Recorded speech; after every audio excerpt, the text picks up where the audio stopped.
Hello student, class 10th की series को देख रहे क्लास 10th के बच्चों का वेलकम है। ये हमारा यूनिट 4 है। इसके पहले यूनिट 1, यूनिट 2, यूनिट 3 हम पब्लिक कर चुके हैं। अगर आपने नहीं देखा है तो आपको मेरी सलाह है कि आप निश्चित रूप से आप सिस्टमेटिक वे में देखो। पहले यूनिट 1 आप देखो, रजिस्टर और पेन लेके बैठो, आप नोट्स बनाओ, आप पढ़ाई करो। यूनिट 2 देखो, उसके बाद यूनिट 3 देखो और फिर आप यूनिट 4 आप देखो। यूनिट 4 में पूरी की पूरी इलेक्ट्रिसिटी हम कवर करने की कोशिश कर रहे हैं और जितना आपके सिलेबस में है उससे कहीं ज़्यादा और बहुत ही आसान तरीके से, कठिन से कठिन टॉपिक को बहुत ही सरलतम तरीके से आपको समझाया जाएगा। सबसे पहले हम शुरू करते हैं। देखो विद्युत और वैद्युत, अक्सर लोग कहते हैं विद्युत होता है कि वैद्युत होता है, थोड़ा सा जानकारी आपको दें। देखो कोई डिफरेंस नहीं है, चाहे विद्युत कहो चाहे वैद्युत कहो। जब अस्थि का अंतर लोगों ने बनाया हुआ है और वो क्या, जैसे जानते हो कोई भी अगर आवेशित कण अगर स्थिर है तो स्थिर आवेश से उत्पन्न प्रभाव का जब अध्ययन करते हैं तो हम वैद्युत शब्द का इस्तेमाल करते हैं। और अगर गतिमान आवेश है, आवेश गतिमान हो गया तो उससे उत्पन्न प्रभाव का जब अध्ययन करेंगे तो विद्युत शब्द का उपयोग करेंगे। जैसे धारा कहना होगा तो विद्युत धारा कहेंगे, वैद्युत धारा नहीं कहेंगे, क्योंकि आप जानते हो आवेश चल रहा है। तो अगर आवेश चल रहा है तो अभी हमने आपसे क्या बताया कि अगर गतिमान आवेश से उत्पन्न प्रभाव का अध्ययन करना होगा तो क्या बोलेंगे, विद्युत शब्द का इस्तेमाल करेंगे। और स्थिर आवेश से उत्पन्न प्रभाव का अध्ययन करना होगा तो वैद्युत शब्द का इस्तेमाल करेंगे। जैसे वैद्युत विभव, वैद्युत क्षेत्र की तीव्रता। और उसी प्रकार जब आवेश गतिमान हो जाएगा, धारा बहेगी, तो उसको हम क्या बोलेंगे, विद्युत धारा। फिर हम शुरू करते हैं। देखो विद्युत ऊर्जा, कई प्रकार की ऊर्जा होती है। यांत्रिक ऊर्जा, विद्युत चुंबकीय तरंगों के रूप में ऊर्जा, नाभिकीय ऊर्जा, शारीरिक ऊर्जा, कई प्रकार की ऊर्जा होती है। ऊष्मीय ऊर्जा, उसी प्रकार से आपका वैद्युत ऊर्जा। देखो वैद्युत ऊर्जा क्या होता है, किसी भी आवेशित कण, अब चाहे स्थिर हो चाहे गतिमान हो, के कारण जो ऊर्जा हमें प्राप्त होती है, किसी भी स्थिर अथवा गतिमान आवेशित कण के कारण जो भी ऊर्जा हमें प्राप्त होती है उसको हम क्या बोलते हैं, वैद्युत ऊर्जा, इलेक्ट्रिक एनर्जी। अच्छा, विद्युत ऊर्जा के कई स्रोत हैं। देखो कई प्रकार से विद्युत ऊर्जा को प्राप्त कर सकते हैं। जैसे सबसे पहला और सबसे सरलतम जो आपका स्रोत है वो आपका है वैद्युत सेल, इलेक्ट्रिक सेल।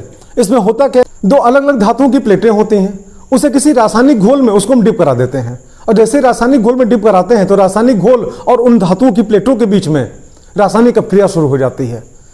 और रासायनिक अपक्रिया के परिणाम स्वरूप कोई एक प्लेट पे धन विभव और दूसरी प्लेट पे ऋण विभव उत्पन्न हो जाता है। जिस प्लेट पर धन विभव उत्पन्न होता है उसको हम क्या कहते हैं, एनोड। और जिस प्लेट पर ऋण विभव उत्पन्न होता है उसको हम क्या कहते हैं, कैथोड। और इस प्रकार से दोनों प्लेटों के बीच में विभवांतर उत्पन्न हो जाता है। और जब उन प्लेटों से यानी एनोड और कैथोड से तार निकाल के किसी परिपथ में जोड़ते हैं तो उस परिपथ में विद्युत धारा प्रवाहित होती है from higher voltage to lower voltage. और इस प्रकार से रासायनिक ऊर्जा विद्युत ऊर्जा में कन्वर्ट होती रहती है और परिपथ में धारा का प्रवाह बना रहता है। आप जानते हो विद्युत सेल इसी सिद्धांत पर कार्य करता है। उसके बाद फिर आपका वैद्युत जनित्र, इलेक्ट्रिक जनरेटर। आपने फैराडे का नाम सुना होगा, माइकल फैराडे। सबसे पहली बार उन्होंने बताया था कि जब किसी कुंडली में से होकर गुजरने वाले चुंबकीय फ्लक्स में परिवर्तन होता है तो कुंडली के सिरों पर एक विद्युत वाहक बल उत्पन्न हो जाता है। और अगर कुंडली के सिरों को किसी पर्पस से जोड़ दिया जाए तो उसमें धारा प्रवाहित होती है। जनरेटर इसी सिद्धांत पर कार्य करता है। और जानते हो डायनमो का सिद्धांत भी यही है। आप यूं कैसे जनरेटर का छोटा भाई है डायनमो, दोनों का सिद्धांत एक ही है। ठीक, अच्छा उसके बाद फिर प्रकाश वैद्युत सेल, फोटो इलेक्ट्रिक सेल। हम सोलर एनर्जी को, सूर्य से प्राप्त ऊर्जा को कन्वर्ट कर सकते हैं विद्युत ऊर्जा में।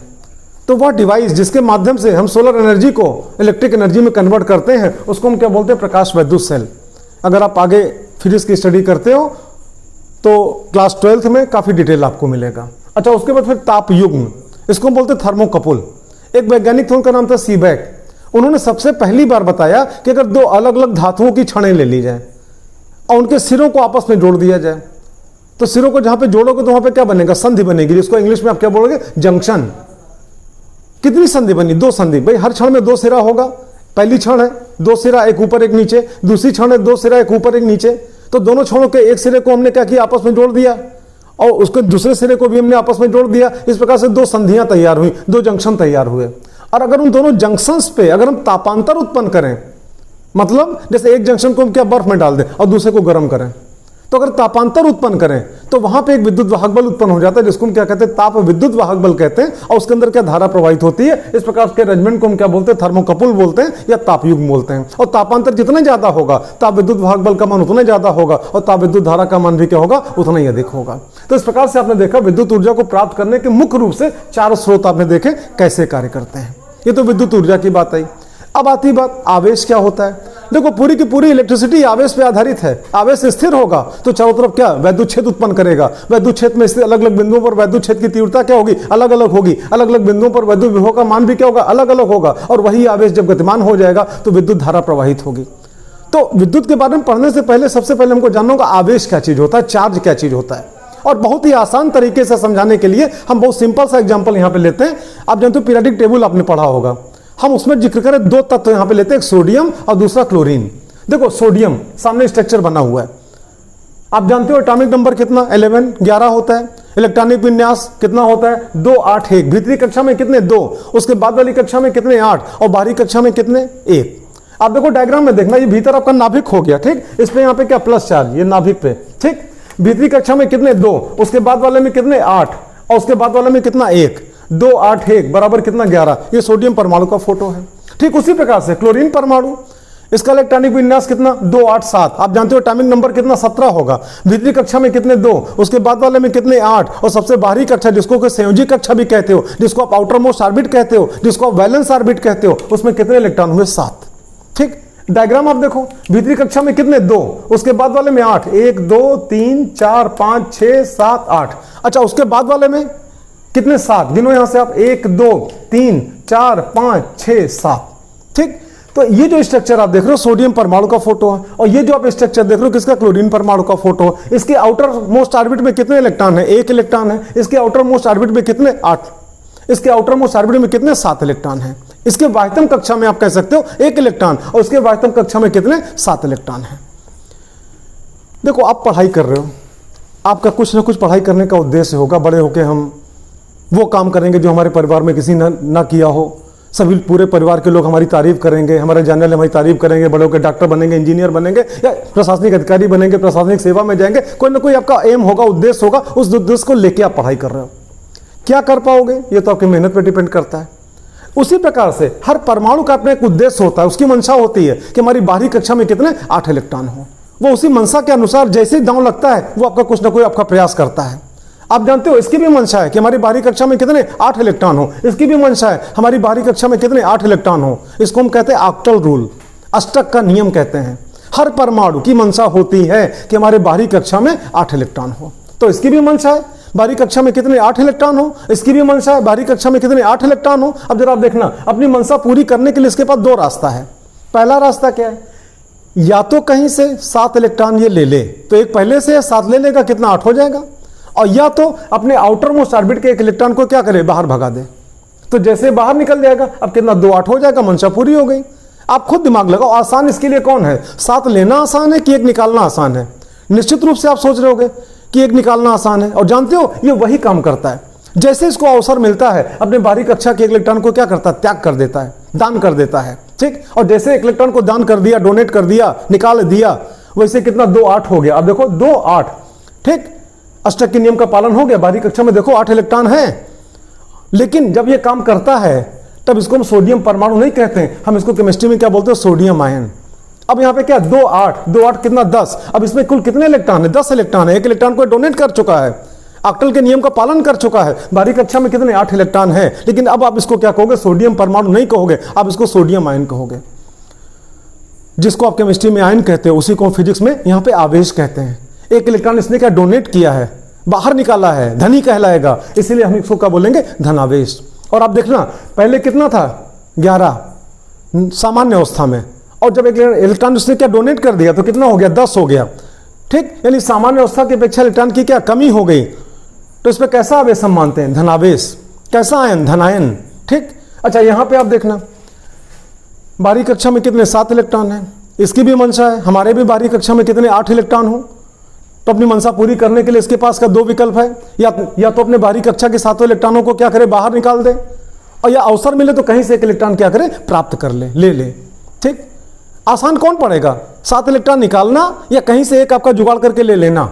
निश्चित रूप से आप कहोगे एक जुगाड़ करके लेना इसके लिए आसान पड़ेगा, और अवसर मिलते ही वही काम करता है। जैसे क्या दांव लगा, एक इलेक्ट्रॉन खट से ले लेगा, बाहरी कक्षा में कितने 8 इलेक्ट्रॉन हो जाएंगे। आप देखो यहाँ पे, अच्छा जब एक इलेक्ट्रॉन ले लेगा तो पहले कितना 17 था, अब कितना 18 हो जाएगा। पहले इसका इलेक्ट्रॉनिक विन्यास कितना 2 8 7 था, अब इलेक्ट्रॉनिक विन्यास कितना हो जाएगा, 2 8 8 हो जाएगा। आप देखो गिनो 1 2 3 4 5 6 7 8। ठीक, अब यहाँ पे क्या 2 8 8 कितने हो गए 18। सामान्य अवस्था की अपेक्षा इलेक्ट्रॉनों की क्या हो गई अधिकता हो गई, और जब इलेक्ट्रॉनों की अधिकता हो गई इसने एक इलेक्ट्रॉन को क्या ग्रहण किया है तो ऋणी कहलाएगा। किसी से भी अगर आप रुपया उधार लो तो आप ऋणी बन जाते हो, उसी प्रकार से यहां पर भी इसने भी एक इलेक्ट्रॉन लिया है तो क्या ऋणी कहलाएगा। कौन सा आवेश ऋण आवेश, केमिस्ट्री में ऋणायन और फिजिक्स में उसी को हम क्या बोलते हैं ऋण आवेश। तो आप देखो Cl के ऊपर क्या माइनस का सिंबल लगा हुआ है, क्यों क्योंकि एक इलेक्ट्रॉन इसने क्या किया लिया है ग्रहण किया है। निष्कर्ष क्या निकला, सामान्य अवस्था की अपेक्षा इलेक्ट्रॉन की कमी हुई तो क्या कहलाया धनावेश, और सामान्य अवस्था की अपेक्षा इलेक्ट्रॉन की अधिकता हुई तो क्या कहलाया ऋणावेश। इस प्रकार निष्कर्ष क्या निकला, आवेश कितने प्रकार का होता है, 2 प्रकार का, एक धनावेश और दूसरा ऋणावेश। एक वह आवेश जो इलेक्ट्रॉनों की कमी से उत्पन्न होता है और एक वह आवेश जो इलेक्ट्रॉनों की अधिकता से उत्पन्न होता है। इलेक्ट्रॉनों की कमी से उत्पन्न हुए आवेश को धनावेश कहते हैं, इलेक्ट्रॉनों की अधिकता से उत्पन्न हुए आवेश को हम ऋणावेश कहते हैं। निश्चित रूप से आवेश आपका यहाँ पे क्या 2 प्रकार का होगा, एक धनावेश और दूसरा ऋणावेश। और इस प्रकार से अगर आपसे कोई पूछता कि आवेश किसे कहते हैं तो आप यूं कह सकते हो बहुत आसान तरीके से कि जब किसी भी पदार्थ पर सामान्य अवस्था की अपेक्षा इलेक्ट्रॉनों की कमी अथवा इलेक्ट्रॉनों की अधिकता हो जाती है तो वह पदार्थ वैद्युतमय हो जाता है, उस पदार्थ पर क्या आवेश उत्पन्न हो जाता है। ठीक, और इलेक्ट्रॉनों की कमी से उत्पन्न हुए आवेश को धनावेश कहते हैं, इलेक्ट्रॉनों की अधिकता से उत्पन्न हुए आवेश को ऋणावेश कहते हैं। ये तो रही बात आवेश की। अब इसके बाद देखो प्रयोगों द्वारा ज्ञात होता है कि अगर सेम चार्ज अगर पास पास आवे तो उनके बीच में क्या होता है रिपल्शन प्रतिकर्षण बल कार्य करता है, और अगर अपोजिट चार्ज पास पास आवे तो उनके बीच में क्या आकर्षण कार्य करता है, अट्रैक्शनल फोर्स वहां पे वर्क करता है। ठीक, ये प्लस है और ये प्लस है, पास पास रखा जाए तो कौन सा प्रतिकर्षण, ये माइनस है ये माइनस है, पास पास रखा जाए क्या प्रतिकर्षण, सेम चार्ज है ना। लेकिन अगर ये प्लस हो ये माइनस है पास पास रखा जाए तो दोनों एक दूसरे को क्या करेंगे आकर्षित करेंगे। उसी प्रकार अगर ये माइनस हो ये प्लस है पास पास रखा जाए दोनों एक दूसरे को क्या करेंगे आकर्षित करेंगे। सेम चार्ज में रिपल्शन, अपोजिट चार्ज में क्या होगा अट्रैक्शन। देखो सूखे बालों में जब हम कंघा करते हैं तो हमारे बाल वहां पे क्या बिखरे बिखरे से हो जाते हैं। कभी आपने सोचा ऐसा क्यों होता है। जब आप हम दे रहे हैं, देखो कंघा किसका प्लास्टिक का है, जब बालों में कंघा करते हो आप तो बाल और कंघे के बीच में क्या रगड़ लगती है जिससे प्रत्येक बाल से कुछ इलेक्ट्रॉन निकलकर कंघे में चले जाते हैं। अच्छा आपके दिमाग में यह भी बात आ रही होगी कि बाल से इलेक्ट्रॉन निकल के कंघे में गए तो कंघे से निकल के बाल में क्यों नहीं आए, तो इसका जवाब आपको दे दें। अगर बाल से इलेक्ट्रॉन निकल के कंघे में जा रहे हैं इसका मतलब क्या हुआ कि बाल के आउटर मोस्ट ऑर्बिट के इलेक्ट्रॉन नाभिक के द्वारा उतनी दृढ़तापूर्वक नहीं जकड़े होते हैं जितनी दृढ़तापूर्वक कंघे के आउटर मोस्ट ऑर्बिट के इलेक्ट्रॉन नाभिक के द्वारा दृढ़तापूर्वक जकड़े होते हैं। आप यूं कह सकते हो कि कंघे के आउटर मोस्ट ऑर्बिट के इलेक्ट्रॉन कंघे के परमाणु के नाभिक के द्वारा अत्यधिक दृढ़तापूर्वक जकड़े होते हैं, इसलिए कंघे के आउटर मोस्ट ऑर्बिट के इलेक्ट्रॉन अपनी कक्षा को छोड़ के बाहर नहीं निकल पाते हैं। और उसकी तुलना में बाल के आउटर मोस्ट ऑर्बिट के इलेक्ट्रॉन अपने नाभिक के द्वारा उतनी दृढ़तापूर्वक नहीं जकड़े होते हैं, इससे जब रगड़ लगी तो जो थोड़ा कमजोर होगा वो निकल गया। आप यूं कह लो कि प्रत्येक बाल से इलेक्ट्रॉन निकल के कहां पे चले आए, कंघे में चले आए। तो जिससे प्रत्येक बाल में इलेक्ट्रॉनों की क्या हो गई, कमी हो गई। प्रत्येक बाल पे कौन सा आवेश, धनावेश आ गया। और जब प्रत्येक बाल पे धनावेश आ जाएगा, मान लो 5 बाल है, 1 बाल 2 बाल 3 बाल 4 बाल और 5 बाल है, ठीक, और सब पे सेम चार्ज है, तो सेम चार्ज में क्या होता है रिपल्शन। तो प्रत्येक बाल एक पड़ोसी बाल को क्या करेगा, प्रतिकर्षित करेगा। और यही कारण है कि सूखे बालों में जो हम कंघा करते हैं तो हमारे बाल वहां पे बिखरे बिखरे से होते हैं। आपने ध्यान दिया होगा। अच्छा और आपको समझाएं, आप शीशे के सामने खड़े हो जाओ, बाल अपना झाड़ लो, बाल सूखा रहे, बाल बिखरा बिखरा रहेगा। लेकिन शीशे के सामने खड़े होके कंघा यहां पे लाओ तो यहाँ का बाल क्या उठने को होगा, कंघे को छूने को होगा। यहां पे लाओ, बाल उठने को होगा, कंघे को छूने का प्रयास करेगा। यहां पे लाओ, बाल उठने को होगा, कंघे को छूने का प्रयास करेगा। ऐसा क्यों? आप जानते हो अपोजिट चार्ज में क्या होता है, अट्रैक्शन। बाल पे क्या धनावेश और कंघे पे क्या ऋणावेश, और अपोजिट चार्ज में क्या अट्रैक्शन। जब यहां पे लाए तो बाल ने कंघे को आकर्षित किया, कंघे ने बाल को आकर्षित किया, क्योंकि बाल फ्री है, उठने के लिए स्वतंत्र है, हल्का भी है, तो बाल उठ के कंघे से चिपकने का प्रयास करता है और ज्यादा नजदीक लाओगे चिपक भी जाएगा। ये अपने एग्जाम्पल देखा, सेम चार्ज में रिपल्शन का भी एग्जाम्पल देखा और अपोजिट चार्ज में अट्रैक्शन का भी एग्जाम्पल देखा। अपने दैनिक जीवन में तमाम एग्जाम्पल्स आपको मिलेंगे।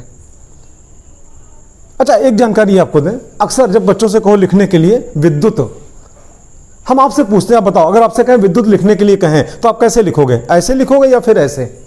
आप दिमाग में बिठालना।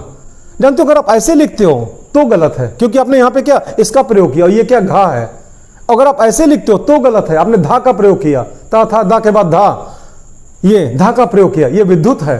तो ये आपका यहाँ पे क्या विघुत हो गया, ये घा है। अगर इसका प्रयोग किए विघुत हुआ, इसका प्रयोग किए विद्युत हुआ, तो ना विघुत ना विद्युत, विद्युत होता है। आधा दा और या जिसको इस प्रकार से लिखते हैं, जैसे विद्यालय आप लिखते हो ना, उसी प्रकार से। तो जब कभी भी लिखना, चाहे विद्युत लिखो और चाहे वैद्युत लिखो, इसी प्रकार का प्रयोग करना। बोलचाल में भले आपका कुछ भी कर दिया है, लेकिन वास्तविकता रियलिटी यही है आपका यहाँ पे कि आप इसी का प्रयोग करना। विद्युत जैसे विद्यालय, उसी प्रकार विद्युत और चाहे वैद्युत, जो भी बोलो आप इसी का प्रयोग करना। इन दोनों का प्रयोग कदापि आप मत करना। अब इसके बाद हम यहाँ पे डिस्कशन करते हैं, एक आपका टॉपिक है मूल आवेश, जिसको हम कहते हैं फंडामेंटल चार्ज। देखो, प्रकृति में उत्पन्न किए जा सकने वाले आवेश की वह न्यूनतम मात्रा जिससे कम आवेश को उत्पन्न कर पाना संभव नहीं है, उसको हम क्या कहते हैं? मूल आवेश, फंडामेंटल चार्ज। और उसकी वैल्यू कितनी होती है आपको बताएं? 1.6 इंटू 10 की पावर -19 और कूलम। जानते हो, नेचर में हम खाली धरती की बात नहीं कर रहे हैं, ऑल ओवर यूनिवर्स इससे कम आवेश को उत्पन्न कर पाना संभव नहीं है। इसीलिए इसको हम क्या बोलते हैं? मूल आवेश। एक बार फिर से परिभाषा आपको बताएं, प्रकृति में उत्पन्न किए जा सकने वाले आवेश की वह न्यूनतम मात्रा जिससे कम आवेश को उत्पन्न कर पाना संभव नहीं होता है, उसको हम क्या कहते हैं? मूल आवेश कहते हैं, फंडामेंटल चार्ज कहते हैं। और उसकी वैल्यू कितनी है? 1.6 इंटू 10 की पावर -19 कूलम। और इसको हमने एक सिंबल भी दे रखा है, स्मॉल ई। गलती से भी स्मॉल ई का मतलब इलेक्ट्रॉन मत समझना। स्मॉल ई का मतलब यहां पे क्या है? एक सिंबल है फंडामेंटल चार्ज का, और जिसकी वैल्यू कितनी होती है? इतनी होती है। और मोस्टली जितने भी कण हैं उनके आवेशों को हम स्मॉल ई के पदों में व्यक्त करते हैं। जैसे अगर आपसे कोई पूछे इलेक्ट्रॉन पे कितना आवेश, तो आप बोल दो माइनस स्मॉल ई, जहां पे स्मॉल ई की वैल्यू इतनी। प्रोटॉन पे कितना आवेश? प्लस स्मॉल ई, जहां पे स्मॉल ई की वैल्यू कितनी? इतनी। अल्फा कण पे कितना आवेश? अल्फा कण क्या हीलियम का नाभिक है? हीलियम के नाभिक का परमाणु क्रमांक एक प्रकार से आप कह सकते हो 2 होता है। तो अल्फा कण पे आप जानते हो कितना आवेश? +2e, जहां पे स्मॉल ई की वैल्यू कितनी? इतनी। अक्सर आवेशों को कोशिश की जाती है कि स्मॉल ई के पदों में व्यक्त किया जाए। ये एक हमारे हाथ में ये पेन और दूसरी ये पेन, पहले से इस पे कोई आवेश नहीं, पहले से इस पे कोई आवेश नहीं। अगर आपसे पूछे कितना आवेश, तो आप क्या बोलोगे? 0। इस पे कितना आवेश? आप क्या बोलोगे? 0। आपसे पूछे कुल आवेश कितना? 0 + 0 बराबर कितना? 0। हमने दोनों को रब किया, ऐसे रगड़ा, ठीक। और मान लो रगड़ने से, मान लो एक इलेक्ट्रॉन इसमें से निकल के इसमें आ गया, तो इसके ऊपर चिन्ह सहित अगर आपसे पूछे कितना आवेश, तो आप क्या बोलोगे? प्लस स्मॉल ई। इस पे चिन्ह सहित कितना आवेश? माइनस स्मॉल ई। ये अगर हमने इसको रब किया, मान लो 2 इलेक्ट्रॉन इसमें से निकल के इसमें आ गया, तो इस पर चिन्ह सहित कितना आवेश? +2e। इस पर चिन्ह सहित कितना आवेश? -2e।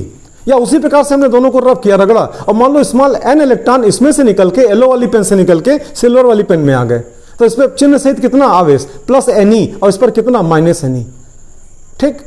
और अगर आपसे कहें कि बताओ कुल आवेश कितना, तो +ne एक ब्रैकेट में, फिर प्लस का सिंबल, और दूसरे ब्रैकेट में -ne, कितना हो जाएगा? 0। यानी रब करने के, रगड़ने के पहले कितना कुल आवेश था? 0। और रगड़ने के बाद भी कुल आवेश कितना? 0। इसी को हम कहते हैं आवेशों के संरक्षण का सिद्धांत, law of conservation of charges. और साथ ही साथ आप देखना, किसी भी पदार्थ पर अगर स्मॉल n इलेक्ट्रॉनों की अधिकता है या स्मॉल n इलेक्ट्रॉनों की क्या कमी है, तो उस पर आवेश की मात्रा क्या होगी? +-ne, Q that is equal to +-ne। एक इलेक्ट्रॉन की अधिकता है कमी है तो +-1e, 2 इलेक्ट्रॉन की अधिकता है कमी है तो +-2e, 5 इलेक्ट्रॉन की अधिकता है कमी तो कितना? +-5e। उसी प्रकार स्मॉल n इलेक्ट्रॉनों की अधिकता है कमी तो कितना? +-ne। ये आवेश का एक फार्मूला आपको मिल गया, Q that is equal to +-ne। कमी है तो +ne और अधिकता है तो -ne। ये आपने देखा फंडामेंटल चार्ज के बारे में, और law of conservation of charges आपने देखा, मतलब आवेशों के संरक्षण का सिद्धांत आपने देखा। अब हम चलते हैं धारा के बारे में, विद्युत धारा। देखो, आवेश जब चलता है तो धारा प्रवाहित होती है। आप तालाब के पानी को पानी की धारा नहीं कहते हो, लेकिन नदी के पानी को पानी की धारा कहते हो। कभी आपने सोचा क्यों? तालाब में क्या चारों तरफ बाउंड्री होती है, उसमें लगातार आपका पानी का प्रवाह नहीं बना रहता है एक तरफ से दूसरी तरफ, वो घिरा हुआ है। इसलिए तालाब के पानी को कभी भी पानी की धारा नहीं कहा जाता है, लेकिन नदी के पानी को पानी की धारा कहा जाता है। वो 2 ही तरफ घिरा होता है, एक तरफ से पानी आता है, बहता जाता है, दूसरी तरफ चलता जाता है। तो इसी प्रकार से आवेश अगर चलेगा तो धारा बहेगी, अगर आवेश रुका रहेगा तो कोई धारा नहीं बहेगी। और आवेशों के प्रवाह की दर को हम विद्युत धारा कहते हैं। ये डेफिनेशन है इलेक्ट्रिक करंट की, आवेशों के प्रवाह की दर को विद्युत धारा कहते हैं। अगर किसी चालक में से होकर, जैसे आप देखो यहाँ पे ये चालक है, हमने तार निकाला, एक बैटरी से हमने जोड़ दिया। देखो, सेल और बैटरी में क्या अंतर है? सेलों के समूह को बैटरी कहते हैं। एक सिंगल पीस है तो सेल कहलाएगा, और एक से अधिक 2, 3, 4, 10, 20, 50 अगर आपस में जुड़े हैं, चाहे श्रेणी में जुड़े हो, चाहे समांतर में जुड़े हो, चाहे मिश्रित क्रम में जुड़े हो, तो उनका जो पूरा समायोजन होगा उसको हम क्या बोलेंगे? बैटरी बोलेंगे। सेल से बहुत कम धारा मिलती है, ज्यादा धारा क्या हो सकता होगी, दो चार सेलों को आपस में जोड़ेंगे, समायोजित करेंगे, श्रेणी समांतर में जोड़ेंगे, और जोड़ने के बाद जो समायोजन तैयार होगा उसको हम क्या बोलेंगे, बैटरी बोलेंगे। आप यूं कह सकते हो सेल क्या एक वचन है और बैटरी क्या बहुवचन है। सिंगुलर प्लूरल आपने पढ़ा होगा। सेल क्या सिंगुलर है और बैटरी क्या प्लूरल है। अधिक धारा लेना हो बैटरी लगाओ, कम धारा लेनी हो सेल लगाओ।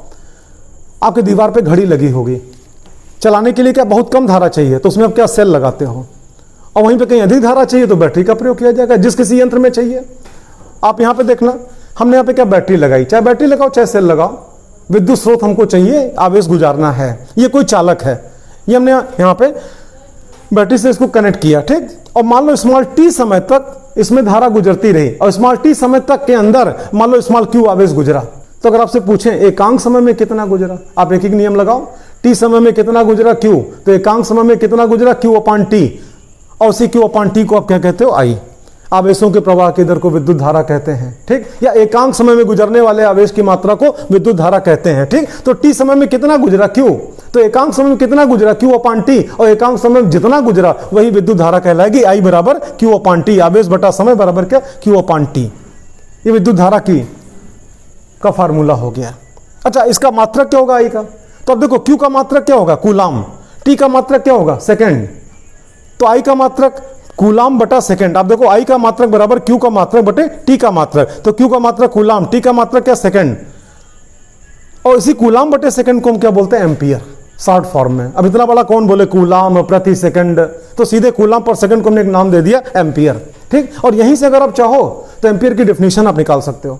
कभी भी बुक की परिभाषा मत रटो, समझो, अपनी परिभाषा खुद बनाओ, और जो खुद की बनाई परिभाषा होगी जिंदगी भर आपको याद रहेगी।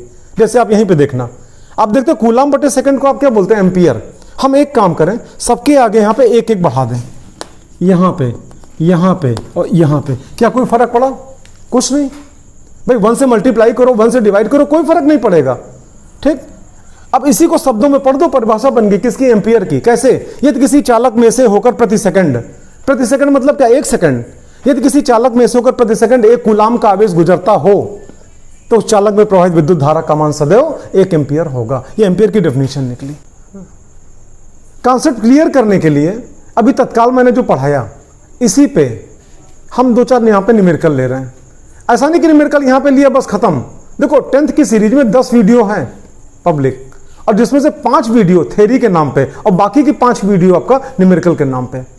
क्लास 10th में गिन के केवल 5 चैप्टर है, या आप यूं कह लो 5 यूनिट है, और एक यूनिट में पूरा चैप्टर मैंने कवर करने की कोशिश करी है। इस समय यूनिट 4 चल रहा है, पूरी की पूरी इलेक्ट्रिसिटी इस पूरे यूनिट में आपको मिलेगी। फिर आपका यूनिट 5 में पूरा का पूरा मैग्नेटिज्म आपको मिलेगा, और उसके पहले के 3 में आप सिस्टमैटिक आप देख चुके होंगे। तो इस प्रकार से यूनिट 1 से लेके यूनिट 5 तक का जो पूरा कंप्लीट सिलेबस या कंप्लीट थ्योरी वो आपका शुरू के 5 वीडियो में आपको मिल जाएगी, और उसके बाद की जो 5 वीडियो है उस पर लाइन से सिस्टमैटिक वे में आपको न्यूमेरिकल मिलेगा। जैसे यूनिट 6 में पहले चैप्टर का न्यूमेरिकल, यूनिट 7 में दूसरे चैप्टर का न्यूमेरिकल, यूनिट आपका उसके बाद 8 में तीसरे चैप्टर का न्यूमेरिकल, यूनिट 9 में चौथे चैप्टर का न्यूमेरिकल, और यूनिट 10th में आखिरी चैप्टर आपका न्यूमेरिकल आपको मिलेगा। इस प्रकार से अगर 10 वीडियो अगर आप देख लेते हो हमारे सीरीज की, तो 10th के फिजिक्स से आप टेंशन लेस रहोगे, बाकी सब्जेक्ट की आप चिंता करो। तो तत्काल में चूंकि हमने जो थ्योरी समझा इस पे न्यूमेरिकल हम यहाँ पे लेते हैं, 2-3 छोटा न्यूमेरिकल यहाँ पे। जैसे अब देखो क्वेश्चन सामने, एक चालक में से होकर 1 मिनट में, ध्यान देना 1 मिनट है, 1 मिनट में कितने 60 सेकंड होते हैं, ठीक है। 1 मिनट में 300 कूलाम आवेश गुजरता है। आपको बताना है उस चालक में से होकर कितनी धारा प्रवाहित होगी। तो आप जानते हो तत्काल आपने देखा Q बराबर आई टी, तो I बराबर कितना, Q अपान टी, ठीक। अच्छा उसके बाद देखना, तो Q कितना 300, और यहाँ पे क्या कूलाम, और बटे कितनी देर में, 1 मिनट में। 1 मिनट में कितने सेकंड, 60 सेकंड, तो यहाँ पे कितना हो गया 60 सेकंड, ठीक। बराबर चलो 0 से 0 कैंसिल, 6 पंचे 30 बराबर कितना 5 एम्पियर। यानी कि आप जानते हो अगर किसी चालक में से होकर 1 मिनट में 300 कूलाम का आवेश गुजरता है तो चालक में प्रवाहित धारा का मान कितना होगा, 5 एम्पियर होगा। हम दूसरा एग्जांपल लेते हैं। आप देखना, एक परिपथ में 2 एम्पियर की धारा 5 सेकंड तक प्रवाहित की गई। परिपथ में से होकर गुजरने वाले आवेश का मान बताओ। अभी तुरंत आपने देखा Q बराबर क्या होता है, आई टी, तो I कितनी धारा है 2 एम्पियर इनटू, और समय कितना 5 सेकंड, ठीक। तो बराबर कितना 10। अच्छा एम्पियर बराबर आपने देखा अभी क्या होता है, Q बराबर आई टी, आई बराबर क्या Q बाई टी। तो एम्पियर का मतलब क्या हुआ, कूलाम बटा सेकंड। तो अगर यहाँ पे कूलाम बटे सेकंड और यहाँ पे सेकंड सेकंड सेकंड कैंसिल हो जाएगा, इसकी यूनिट क्या आएगी? कूलाम। और वैसे भी आप जानते हो आवेश का मात्रक क्या होता है? कूलाम होता है। या एक क्वेश्चन और लेते हैं यहाँ पे, किसी चालक में 2 एम्पीयर की धारा प्रवाहित है, ठीक, प्रति सेकंड गुजरने वाले इलेक्ट्रॉनों की संख्या बताओ। आप जानते हो कितनी धारा प्रवाहित है? 2 एम्पीयर की, और कितने आवेश गुजर रहे हैं आपको बताना है। आप जानते हो Q बराबर क्या होता है? IT। और आप ये भी जानते हो Q बराबर क्या होता है? NE। ठीक, आप दोनों को कंपेयर कर दो, Q बराबर IT, Q बराबर NE, दोनों को कंपेयर कर दो, तो इससे यहाँ पे निष्कर्ष क्या निकलेगा? NE that is equal to IT। ठीक, तो N बराबर क्या होगा? IT upon E। ठीक, आप आगे देखना इसमें, तो I की वैल्यू कितनी? 2 एम्पियर, और इंटू T की वैल्यू कितनी? कितनी देर में आपका? आप देखो 1 सेकंड में, तो T की वैल्यू कितनी? 1, और यहाँ पे कितना आपका हो जाएगा? 1.6 इंटू 10 की पावर -19। और जब इसको आप सॉल्व करोगे यहाँ पे, तो बराबर आपका आ जाएगा 1.25 इंटू 10 की पावर -19 इलेक्ट्रॉन्स। इस प्रकार से आसान आसान क्वेश्चन आपको मिलेंगे एग्जाम में। देखो, आप जानते हो धारा का प्रवाह के आवेशों के चलने के कारण होता है, तो ऐसा नहीं कि धारा केवल धातुओं में बहती है, धारा क्या गैसों में भी बहती है, धारा क्या वैद्युत अपघट्टों में भी बहती है। वैद्युत अपघट्ट का मतलब क्या? रासायनिक घोल, और एक आपने शायद नाम सुना है नहीं सुना, सेमीकंडक्टर, अर्धचालक कहते हैं, उसके अंदर भी धारा का प्रवाह होता है। लेकिन सबके अंदर धारा के बहने के काज अलग अलग होते हैं, फैक्टर्स अलग अलग होते हैं। जैसे कोई भी चालक है, धातु का बना हुआ है, इसमें से अगर धारा गुजरेगी तो सिर्फ और सिर्फ मुक्त इलेक्ट्रॉनों के चलने के कारण बहती है। उसी प्रकार गैसों में अगर धारा का प्रवाह होता है तो उसमें धनायन भी चलते हैं और मुक्त इलेक्ट्रॉन भी चलते हैं। या वैद्युत अपघट्ट की बात करें, रासायनिक घोल की बात करें, उसके अंदर भी धारा का प्रवाह होता है, उसके अंदर धारा का प्रवाह धनायनों और ऋणायनों दोनों के चलने के कारण होता है। या सेमीकंडक्टर की बात करें, आप पूछोगे सेमीकंडक्टर क्या होता है? हिंदी में अर्धचालक। देखो, कुछ पदार्थ ऐसे होते हैं जिनकी चालकता इतनी अधिक नहीं होती है कि हम सुचालक कह सकें, और इतनी भी कम नहीं होती है कि जिनको हम कुचालक कह सकें। ऐसे पदार्थों को हम क्या कहते हैं? अर्धचालक पदार्थ कहते हैं। और पीरियोडिक टेबल में 4th ग्रुप के जितने भी एलिमेंट है मैक्सिमम सेमीकंडक्टर हैं। जर्मेनियम, सिलिकॉन, ये सब क्या सेमीकंडक्टर के एग्जांपल हैं। और उसके अंदर भी धारा का प्रवाह होता है, लेकिन उसके अंदर धारा का प्रवाह मुक्त इलेक्ट्रॉनों और कोटरों के चलने के कारण होता है। कोटर मतलब, या उसका दूसरा नाम भी विवर भी है, फिलहाल आपके कोर्स के बाहर की चीज है, क्योंकि सबका नाम ले लेते हैं सिस्टमेटिक वे में, हमने उसका भी नाम ले लिया। अच्छा, एक बात और लो, देखो धनायन जिधर चलेगा धारा उसी दिशा में बहेगी, लेकिन इलेक्ट्रॉन जिधर चलेगा धारा उसके विपरीत दिशा में बहेगी। एक डायग्राम के माध्यम से आपको समझाते हैं, आप देखना, ये धनायन है, प्लस का सिंबल लगा हुआ है, और सारे धनायन किधर चल रहे हैं? राइट साइड में। ठीक, आप देखो धनायनों के गति की दिशा किधर है? राइट साइड में। तो विद्युत धारा भी इनके चलने का जो भी धारा बहेगी वो किधर बहेगी? राइट साइड में। धनायन राइट साइड में चल रहे हैं तो विद्युत धारा भी राइट साइड में बहेगी। लेकिन यहां पे आप देख रहे हो डायग्राम में, ये सब इलेक्ट्रॉन है, इलेक्ट्रॉन चल रहे हैं किधर? लेफ्ट साइड में। आप देखो नीचे भी हमने लिखा इलेक्ट्रॉनों के गति की दिशा किधर? लेफ्ट। तो अगर इलेक्ट्रॉन लेफ्ट साइड में चलेंगे तो इनके चलने का जो धारा बहेगी वो किधर बहेगी? उल्टी दिशा में, विपरीत दिशा में। आप यूं कह सकते हो इलेक्ट्रॉनों के चलने के विपरीत दिशा में धारा बहती है, और धनायनों के चलने की दिशा में ही आपका विद्युत धारा प्रवाहित होती है। अगर मान लो दोनों चल रहे हो, हमको कुल धारा निकालना है, तो आप एक काम करो, इलेक्ट्रॉनों के चलने के कारण धारा निकाल लो, किधर बहेगी? विपरीत दिशा में। धनायनों के चलने के कारण धारा निकाल लो, किधर बहेगी? धनायनों के चलने की दिशा में। और दोनों धारा को जोड़ दो, कुल धारा निकल आएगी। हम इसमें भी न्यूमेरिकल लगवाएंगे। हमारा सीरीज आप देखते रहना, जब इस सीरीज पे पहुंचेंगे, सीरीज के न्यूमेरिकल के लिए आपका हम इस टाइप के भी तमाम क्वेश्चन आपका सॉल्व कराएंगे। अब देखो, विद्युत धारा का मापन किससे करें? विद्युत धारा को मापने वाले यंत्र को व्यवहारिक तौर पर आप धारा मापी भी कह सकते हो, आमीटर कहते हैं। अच्छा, इसके बाद आप पढ़ोगे विभव, विभवांतर। तो वैद्युत विभव को नापने के लिए हम वोल्टमीटर का उपयोग करेंगे। अगर हम आपसे कहें एक आदर्श आमीटर का प्रतिरोध कितना होना चाहिए, तो आपको जानकारी दे, एक आदर्श आमीटर का प्रतिरोध 0 होना चाहिए। देखो क्यों 0 होना चाहिए, इसका भी कारण है, लेकिन आपके आउट ऑफ सिलेबस है, ये आपके स्तर से ऊपर की चीजें हैं। अगर आपको देखना हो तो बाकी वीडियोस हमारे चैनल पे आप देखना, निश्चित रूप से इसके ऊपर भी हमने वीडियो डाल रखा है कि एक आदर्श वोल्टमीटर का प्रतिरोध अनंत क्यों होना चाहिए, एक आदर्श आमीटर का प्रतिरोध 0 क्यों होना चाहिए।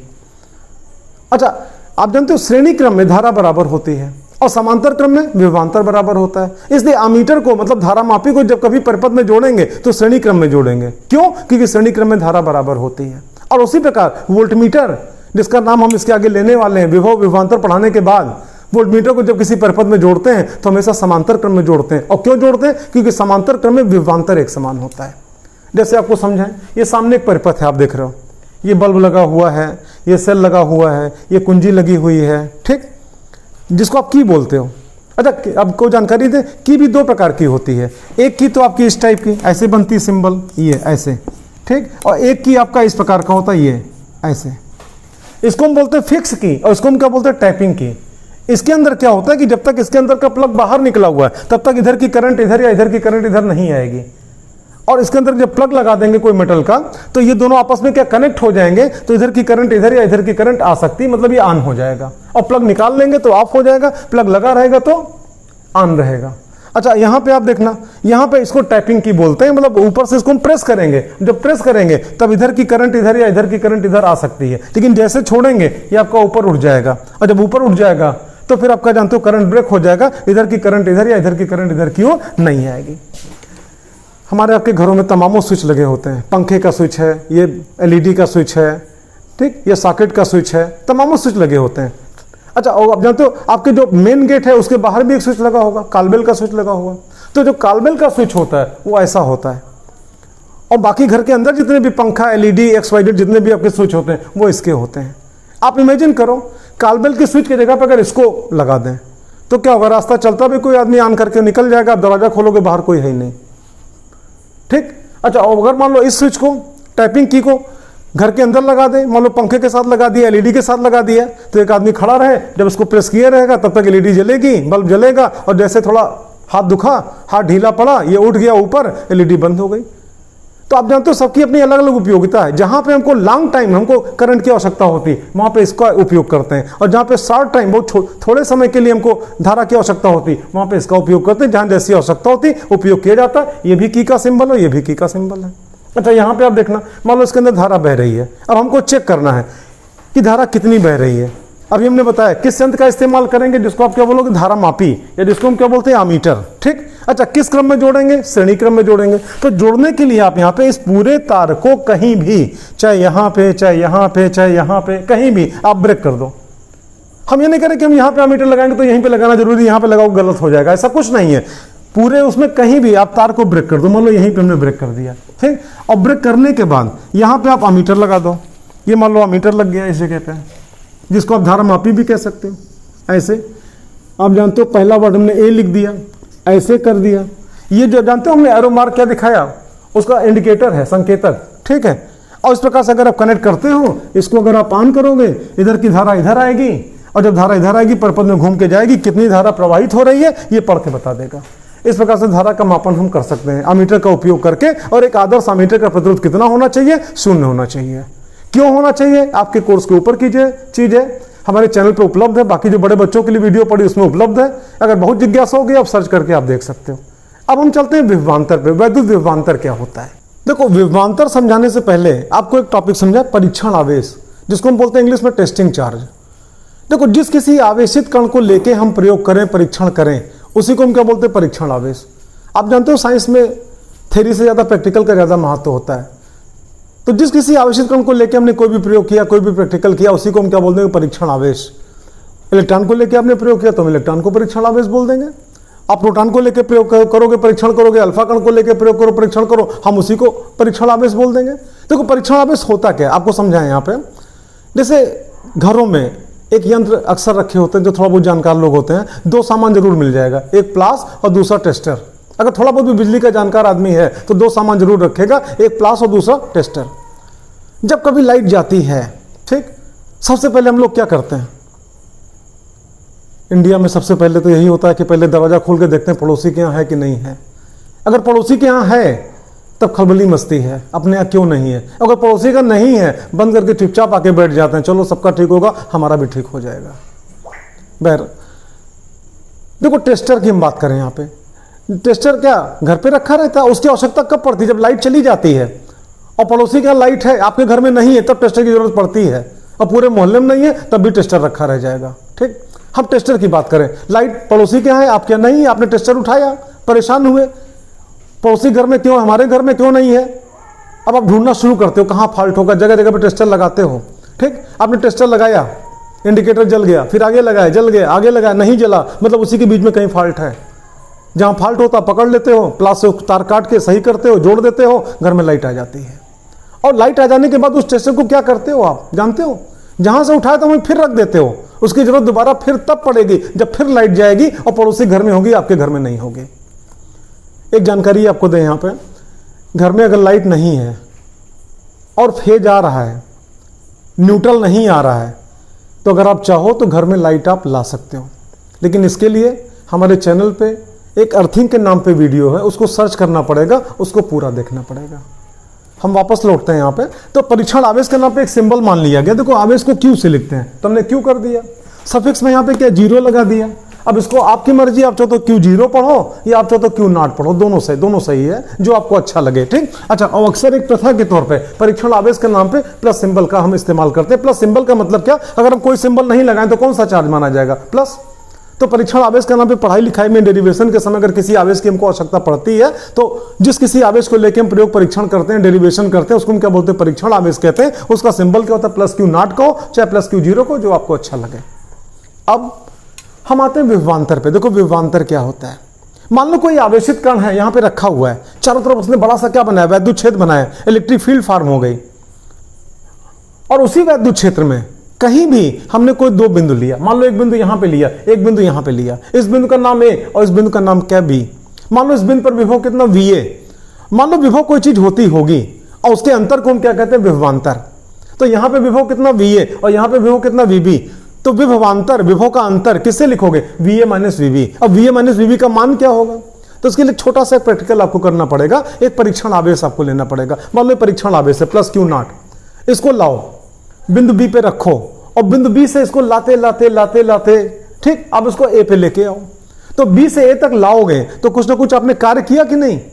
अच्छा, कौन से बल के विरुद्ध, वैद्युत बल के विरुद्ध, क्योंकि आप जानते हो जैसे इसको रखोगे परीक्षण आवेश को, इसके ऊपर एक वैद्युत बल कार्य करेगा। एक जानकारी आपको दें, कोई भी आवेशित कण अगर वैद्युत क्षेत्र में होगा तो उसके ऊपर वैद्युत बल कार्य करता है, और धनावेश पे बल किधर कार्य करता है, वैद्युत क्षेत्र की दिशा में कार्य करता है, और ऋणावेश पे बल किधर कार्य करता है, वैद्युत क्षेत्र की दिशा के विपरीत दिशा में कार्य करता है।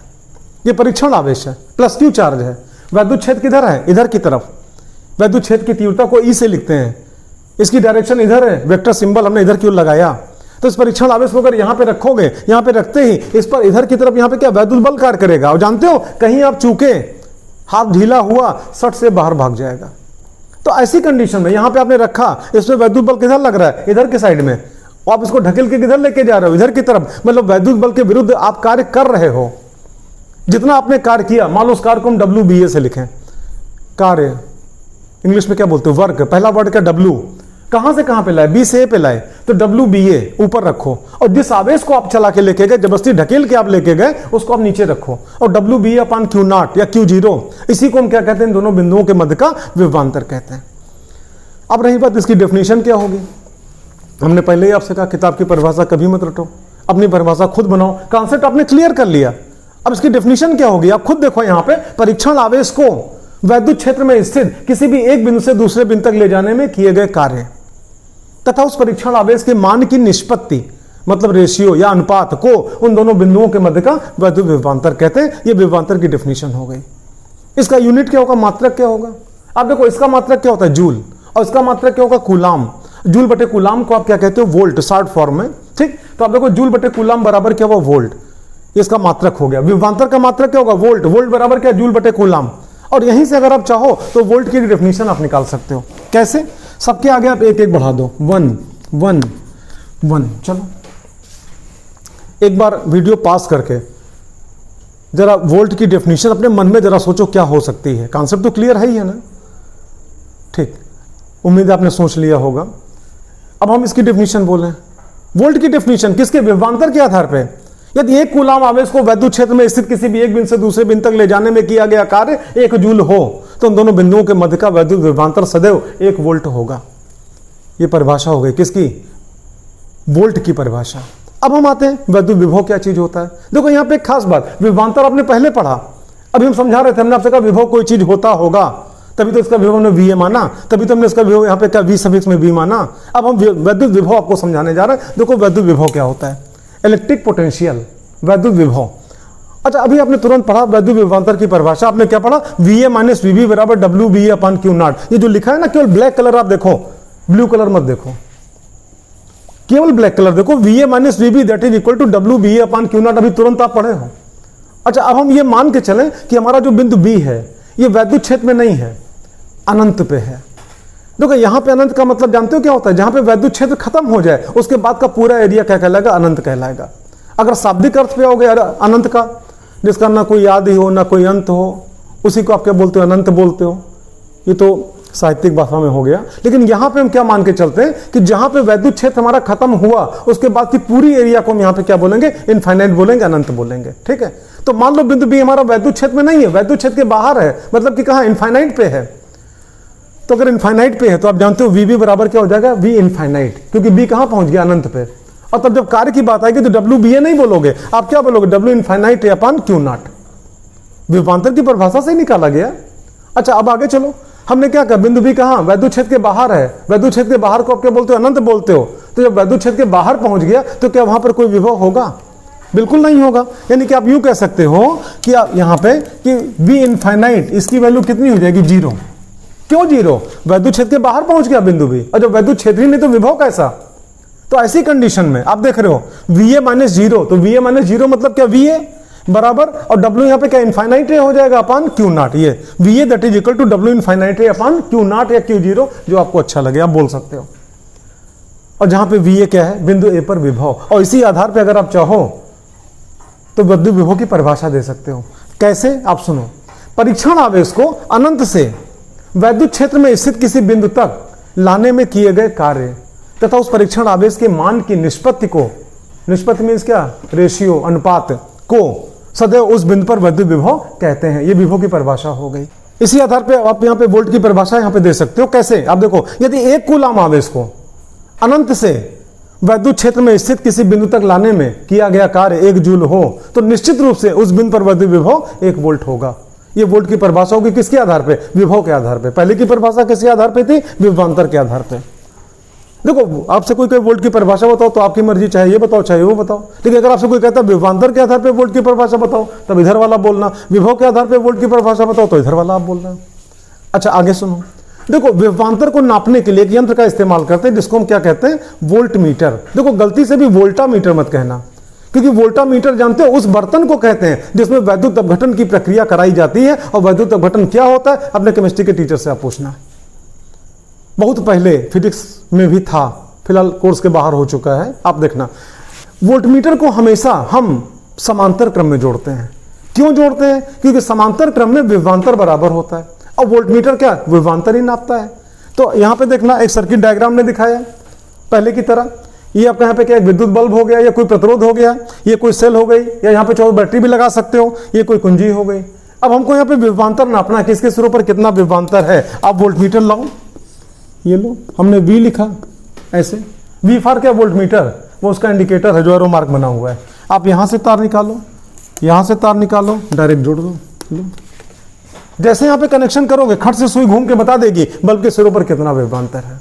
और ये कोई बाध्यता नहीं कि यहीं पे जोड़ो, आप नीचे जोड़ दो वोल्टमीटर और तार ला के यहाँ पे जोड़ दो। आप ऊपर जोड़ दो वोल्टमीटर, तार ला के यहाँ पे जोड़ दो। मतलब आप ऐसा वोल्टमीटर जोड़ो कि उसका एक सिरा यहां से लेके यहां तक के बीच में कहीं भी हो और वोल्टमीटर का दूसरा सिरा यहां से लेके यहां तक के बीच में कहीं भी हो। ठीक है, बल्ब के सिरों पर विभवांतर को पढ़ के वो बताएगा। अभी तुरंत आपने देखा वैद्युत विभवांतर क्या होता है, वैद्युत विभव क्या होता है। कॉन्सेप्ट क्लियर करने के लिए एक छोटा सा क्वेश्चन लेते हैं। आप देखना, किसी चालक तार में 2 बिंदुओं के बीच 4 कूलाम आवेश प्रवाहित करने पर, ठीक, विभवांतर 16 वोल्ट है। किए गए कार्य की गणना करो। कोई तार है और उस पर कोई 2 बिंदु है और उन दोनों बिंदुओं के बीच कितने कूलाम? 4 कूलाम आवेश को प्रवाहित करना है। और प्रवाहित करने के लिए आपका वहां पे किया गया कार्य कितना होगा ये निकालना है। और विभवांतर कितना? 16 वोल्ट है। अभी तुरंत आपने देखा विभवांतर बराबर क्या होता है? कार्य बटा आवेश। तो कार्य बराबर क्या हो जाएगा? W को यहां पे रोक लो, Q को आप इधर भेज दो, तो कार्य बराबर कितना हो जाएगा? विभवांतर गुणे आवेश। विभवांतर कितना? 16 वोल्ट है। अच्छा, आप जानते हो अभी तुरंत हमने आपको समझाया जूल बटे कूलाम को ही तो वोल्ट कहते हैं, तभी तो हमने वोल्ट की परिभाषा निकाली थी। ठीक, तो 16 वोल्ट, तो वोल्ट की जगह पे क्या हुआ? जूल बटे कूलाम। अच्छा, और फिर यहाँ पे N2 का सिंबल, तो यहाँ पे N2 का सिंबल हो गया Q, कितना आवेश? 4 कूलाम, वहां पे 4 कूलाम हो गया। अब ऐसी कंडीशन में आप देखो कूलाम से कूलाम कैंसिल, आप देखो 16 चौको 64, ठीक, 64 जूल आपका निकल आया आंसर में। 64 जूल कार्य वहां पे करना पड़ेगा। एक क्वेश्चन और लेते हैं यहाँ पे, आप देखना, किसी परिपथ में विभवांतर 12 वोल्ट है। मान लो कोई सर्किट है, कोई 2 बिंदु है, उनके बीच का विभवांतर कितना? 12 वोल्ट है और 2 सेकंड में 36 जूल ऊर्जा व्यय होती है। तो परिपथ में प्रवाहित धारा का मान बताओ, बताओ कितनी धारा बह रही थी। अब देखने में तो बहुत टिपिकल लगेगा, जबकि ऐसा कुछ है नहीं। आप देखना, आप जानते हो विभवांतर बराबर क्या होता है, कार्य बटा आवेश, W/Q, और Q बराबर क्या होता है, IT। तो आप जानते हो W की जगह W हो गया और Q की जगह पे क्या IT हो गया। तो ऐसी कंडीशन में अगर I को हम इधर ले आए और V उधर ट्रांसफर करें तो I बराबर कितना हो जाएगा, W/VT। W की वैल्यू कितनी, मतलब कार्य, तो कार्य कितना आपका 36 जूल। आपको वहां तो ऊर्जा 36 जूल दिया हुआ है, तो आप जानते हो कार्य बराबर ऊर्जा, ऊर्जा बराबर कार्य। जितना कार्य करोगे उतनी ऊर्जा संचित होगी, जितनी ऊर्जा संचित होगी उतना कार्य होगा। कार्य का मात्रक भी जूल और ऊर्जा का मात्रक भी जूल। तो यहाँ पे जो आपका यहाँ पे 36 जूल ऊर्जा व्यय होती है लिखा हुआ, मतलब कि आवेश को गुजारने हेतु 36 जूल कार्य करना पड़ा। तो आप जानते हो 36 जूल जो ऊर्जा है इसको हम कार्य के स्थान पे लिख देंगे, W बराबर कितना 36 जूल।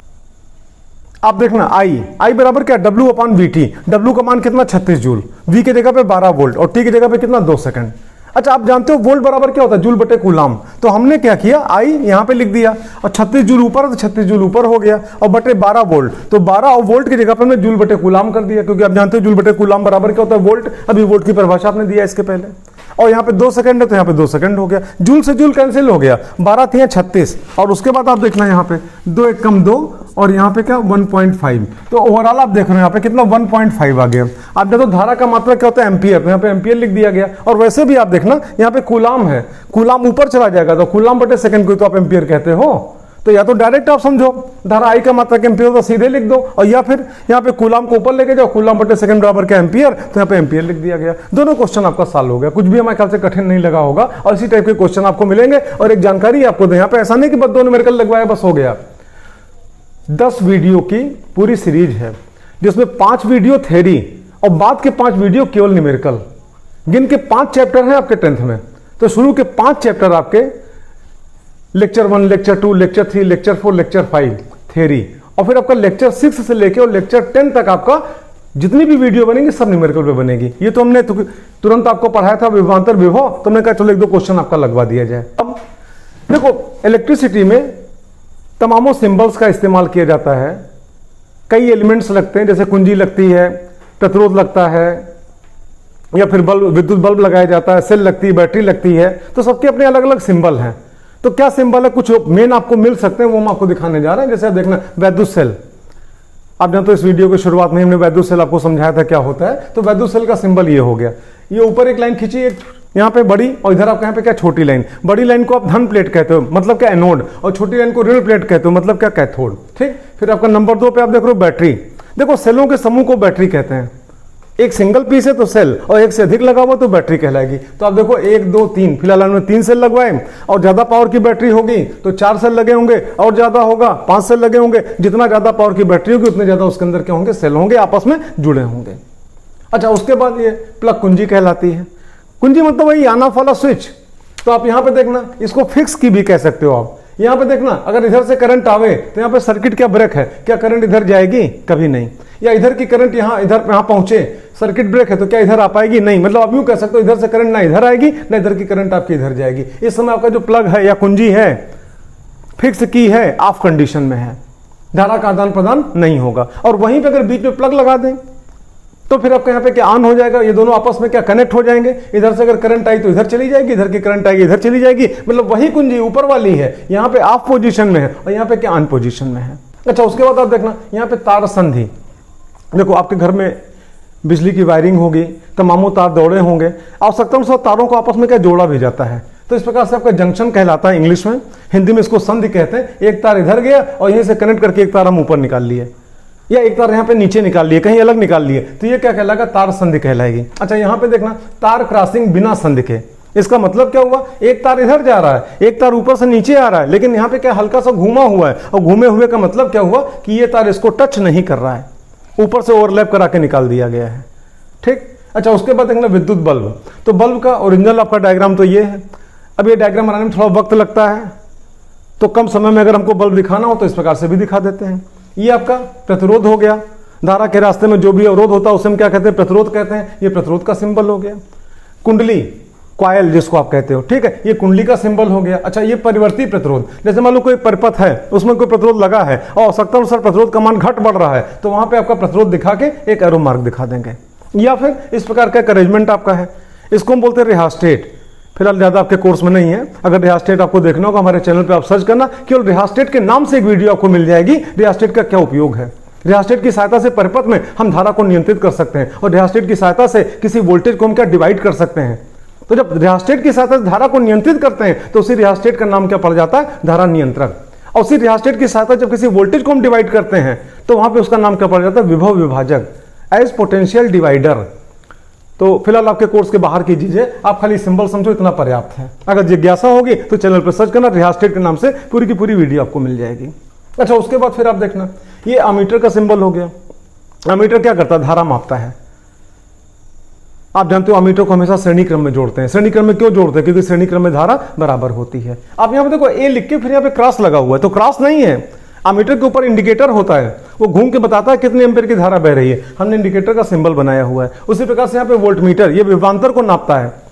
और आप जानते हो वोल्टमीटर को हमेशा किस क्रम में जोड़ते हैं, समांतर क्रम में जोड़ते हैं। समांतर क्रम में क्यों जोड़ते हैं, क्योंकि समांतर क्रम में विभवांतर क्या होता है, बराबर होता है। हमने वी लिखा, एरो मार्क लगाया यहाँ पे, तो एरो मार्क आपका यहाँ पे क्या, वोल्टमीटर का इंडिकेटर है, घूम के बताएगा कितने वोल्ट का विभवांतर है। और इस प्रकार से ये जब जितने भी आपके सिंबल यहाँ पे आप देख रहे हो, इस सब सिंबल का इस्तेमाल वैद्युत परिपथों में किया जाता है। अगर कोई सिंबल मिल जाए तो आप पहचान सको, इसलिए पूरा हमने यहाँ पे एक टेबल बना के आपको दिखाया। अब नेक्स्ट टॉपिक पे चलते हैं। अगली टॉपिक आपका है ओम का नियम। आप देखना OHM, ओम्स लॉ, ओम का नियम। अब ये समझना, हमने ओम की फोटो बना दी है यहाँ पे। देखो ओम एक वैज्ञानिक का नाम है, पूरा नाम था जॉर्ज साइमन ओम। थोड़ा सा लिखने की स्टाइल है अपनी, आप देखना यहाँ पे। तो ओम्स लॉ मतलब ओम का नियम, या हिंदी में आपका ओम का नियम। देखो ओम का नियम है क्या, आपको समझाएं। वैज्ञानिक जॉर्ज साइमन ओम इनका पूरा नाम था, और इन्होंने सबसे पहली बार बताया कि यदि किसी चालक की भौतिक अवस्था में कोई परिवर्तन ना किया जाए। अब आप पूछोगे भौतिक अवस्था का मतलब क्या, भौतिक अवस्था में परिवर्तन का मतलब क्या, तार को खींचा ना जाए, तार को दबाया ना जाए, तार को मोड़ा ना जाए, तार को मरोड़ा ना जाए, तार को गर्म ना किया जाए, तार को ठंडा ना किया जाए। अगर आप ऐसा करते हो तो भौतिक अवस्था में परिवर्तन होता है, अगर आप ऐसा नहीं करोगे तो भौतिक अवस्था में कोई परिवर्तन नहीं होगा। ठीक है, तो यदि किसी तार की भौतिक अवस्था में कोई परिवर्तन ना किया जाए तो तार के सिरों पर आरोपित विभवांतर कैपिटल V और तार में प्रवाहित धारा स्मॉल i, इन दोनों का अनुपात सदैव नियत होता है। यही ओम का नियम है। एक बार फिर से हम रिपीट करें यहाँ पे, यदि किसी चालक की भौतिक अवस्था में कोई परिवर्तन ना किया जाए तो तार के सिरों पर आरोपित विभवांतर कैपिटल V तथा तार में प्रवाहित धारा स्मॉल i, दोनों का अनुपात सदैव नियत होगा। उसी को हमने यहाँ पे क्या कांस्टेंट लिखा, V/I बराबर कांस्टेंट। लेकिन आपको फिर समझाएं, ये आपका जनरल नहीं है, कंडीशनल है। और कंडीशन क्या है कि तार की भौतिक अवस्था में कोई परिवर्तन मत करो। और भौतिक अवस्था में परिवर्तन का मतलब क्या, तार के खींचो नहीं, तार को दबाओ नहीं, तार को गरमाओ नहीं, तार को ठंडा मत करो, तार को मोड़ो नहीं, तार को मरोड़ो नहीं, तार को ठोको नहीं, तार को पीटो नहीं, तार को पटको नहीं। इस प्रकार की परिवर्तन अगर आप नहीं करते हो तो ऐसी कंडीशन में क्या होगा कि तार के सिरों पर आरोपित विभवांतर और उसमें प्रवाहित धारा दोनों का अनुपात क्या होगा, नियत होगा। ये जॉर्ज साइमन ओम ने पहली बार अपना नियम दिया था, उन्हीं के सम्मान में इसका नाम क्या पड़ गया, ओम का नियम। अक्सर 10th की बुक्स में लिखा हुआ है कि VOI का अनुपात R के बराबर होता है, जिसे ओम का नियम कहते हैं। कहते हैं ओम का नियम ये है नहीं, जो हमने बोला ये ओम का नियम है। वैद्युत प्रतिरोध क्या होता है, अभी इसी तुरंत बाद हम आपको पढ़ाते हैं। ओम का नियम यही। अच्छा, एक जानकारी आपको दें, देखो जो VOI का अनुपात नियत होगा, इसका मतलब क्या हुआ कि अगर हम विभवांतर दुगना कर दें तो धारा भी क्या हो जाएगी, दुगनी। आप ऊपर नीचे कैंसिल करो, ये कांस्टेंट। विभवांतर को हमने 3 गुना किया तो धारा भी क्या हो जाएगी, 3 गुनी। ऊपर नीचे आपका यहाँ पे क्या कैंसिल हो जाएगा, ये कांस्टेंट। विभवांतर को हमने 4 गुना किया, धारा भी 4 गुनी हो जाएगी। ऊपर नीचे आपका यहाँ पे क्या कैंसिल हो जाएगा, ये कांस्टेंट। और अगर मान लो विभवांतर को हम आधा कर दें तो धारा भी आधी हो जाएगी। ठीक, और दोनों ऊपर नीचे कैंसिल हो जाएंगे। ये आपका कांस्टेंट बना रहेगा, बशर्ते कब, अगर हम चालक तार की भौतिक अवस्था में कोई परिवर्तन नहीं करते हैं तब। अगर मान लो कोई परिपथ हमने लिया और उसके भौतिक अवस्था में हमने कोई परिवर्तन नहीं किया, उसमें प्रतिरोध लगा था, ना उसको हमने गरमाया, ना उसको हमने ठंडा किया, ना तोड़ा मरोड़ा, कुछ नहीं किया, भौतिक अवस्था में किसी प्रकार का कोई परिवर्तन नहीं किया। ठीक है, अच्छा उसके बाद फिर क्या करें, तार पर हम अलग अलग विभवांतर लगाएं और हर विभवांतर पर कितनी धारा भाई उसको नाप लें। आप पूछो कैसे नापेंगे, अरे विभवांतर के लिए वोल्टमीटर आपके पास है, धारा के लिए आपके पास अमीटर है। विभवांतर को आप जोड़ दो समांतर क्रम में और अमीटर को जोड़ दो श्रेणी क्रम में, रीडिंग पढ़ना शुरू करो। ठीक, तो ऐसी कंडीशन में अगर हम मान लो विभवांतर का मान बढ़ाएं, अच्छा एक पहले यहाँ पे देखना ग्राफ, यहाँ पे ये मूल बिंदु है। एक्स एक्सिस पे हम क्या विभवांतर दिखा रहे हैं, वाई एक्सिस पे हम क्या दिखा रहे हैं, धारा दिखा रहे हैं। ये मूल बिंदु है। अगर हम इधर की तरफ बढ़े तो विभवांतर का मान क्या होगा, बढ़ेगा, और इधर वापस लौटे तो विभवांतर का मान क्या घटेगा। हम ऊपर चले धारा का मान क्या बढ़ेगा, नीचे आए तो धारा का मान क्या होगा, घटेगा। तो अगर मान लो कोई परिपथ है जिसमें प्रतिरोध भी लगा हुआ है, धारा बह रही है, विभवांतर है, और अगर हम उसमें जो प्रतिरोध लगा है, चालक तार लगा है, उसके भौतिक अवस्था में अगर कोई परिवर्तन नहीं कर रहे हैं, ठीक है, लेकिन अगर विभवांतर का मान लगातार बढ़ा रहे हैं, तो अभी तुरंत आपने क्या पढ़ा, धारा का मान भी उसी अनुपात में बढ़ेगा। तो अगर हम विभवांतर के अलग अलग मानों पर धारा के अलग अलग मानों को ज्ञात कर लें और उसके बाद विभवांतर और धारा के बीच में ग्राफ खींचें, तो उस ग्राफ में हमको इस प्रकार की एक स्ट्रेट लाइन हमको मिलेगी। ऐसे ये स्ट्रेट लाइन खुद कह रही है। आप देखो, हम अगर इधर की तरफ बढ़े, ऊपर चलते जाएं चलते जाएं चलते जाएं, तो आप जानते हो विभवांतर लगातार क्या हो रहा है, बढ़ रहा है, और उसी प्रकार से धारा भी लगातार बढ़ रही है। जिस अनुपात में विभवांतर बढ़ रहा है उसी अनुपात में धारा भी बढ़ रही है, और यही आपका ओम का नियम है। अब अगली हेडिंग इसके बाद वैद्युत प्रतिरोध, इलेक्ट्रिक रेजिस्टेंस।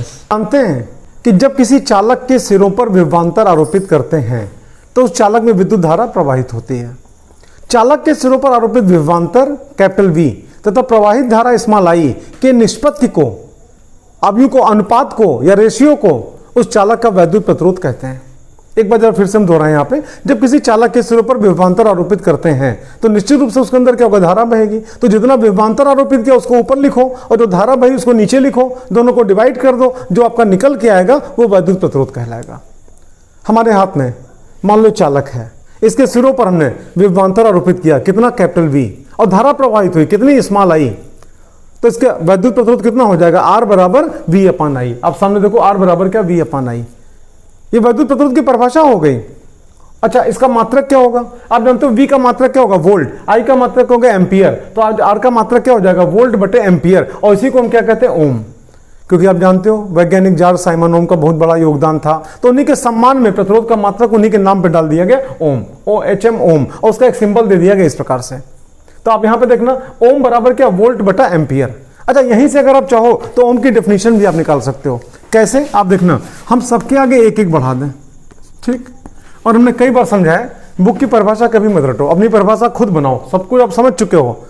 एक बार आप दिमाग दौड़ाओ कि इसकी परिभाषा क्या हो सकती है। आप सुनो, यदि किसी चालक के सिरों पर 1 वोल्ट का विभवांतर आरोपित करने पर उस चालक में 1 एम्पियर की विद्युत धारा प्रवाहित हो, तो उस चालक का वैद्युत प्रतिरोध सदैव 1 ओम होगा। ये ओम की परिभाषा हो गई। अच्छा, जानते हो वैद्युत प्रतिरोध के व्युत्क्रम को, व्युत्क्रम मतलब क्या, उल्टा क्रम, उल्टा कह लो, उसको हम क्या कहते हैं, वैद्युत चालकता। वैद्युत चालकता बराबर क्या, इलेक्ट्रिक कंडक्टिविटी, और ये बराबर क्या होता है, वैद्युत प्रतिरोध का व्युत्क्रम, वैद्युत प्रतिरोध का उल्टा। अच्छा, जानते हो उसका कोई सिंबल प्रेस्क्राइब नहीं है, फिर भी आवश्यकता पड़ जाए तो कैपिटल जी से लिख दिया जाता है। तो कैपिटल जी बराबर कितना, 1 अपान आर। आर क्या, वैद्युत प्रतिरोध, उसका उल्टा कर दिया तो वैद्युत चालकता। अच्छा, आप जानते हो तुरंत अभी आपने पढ़ा आर बराबर क्या होता है, वी अपान आई, तो हमने आर की जगह पे वी अपान आई लिख दिया, आई ऊपर चला गया, तो जी बराबर कितना, 1 अपान आर बराबर 1 अपान वी अपान आई, आई ऊपर चला गया, आई अपान वी। ये किसका, वैद्युत चालकता का फार्मूला हो गया। अगर आपसे कोई पूछता है वैद्युत चालकता किसे कहते हैं, सिर्फ एक लाइन आप बोलो, वैद्युत प्रतिरोध के व्युत्क्रम को वैद्युत चालकता कहते हैं। अच्छा, इसकी यूनिट क्या होगी, मात्रक, तो आप देखना 1 अपान आर ही तो है, आर का मात्रक क्या होता है, ओम, तो यहाँ पे क्या 1 बटे ओम लिख दिया गया। अच्छा, ओम का सिंबल बना दिया गया, 1 बटा ओम हो गया, ये भी लिखा हुआ ओम का सिंबल है। अच्छा, ओम को ऊपर ले जाओ तो कितना हो जाएगा, ओम इनवर्स हो गया, ओम की पावर -1 मतलब क्या, ओम इनवर्स हो गया। अच्छा, और आपको समझाएं, प्रतिरोध का उल्टा जो चालकता है, तो प्रतिरोध का मात्रक क्या होता है, OHM ओम, और इसके उल्टे को आप क्या कहते हो, चालकता। आप जो नाम लिखा है OHM, इसका सीक्वेंस पलट दो, लास्ट में क्या लिखा है, M, तो M को पहले लिख दो, H यहां, और जो पहले लिखा O उसको लास्ट में ले आओ, तो यहां पे क्या हो गया, महो, ठीक।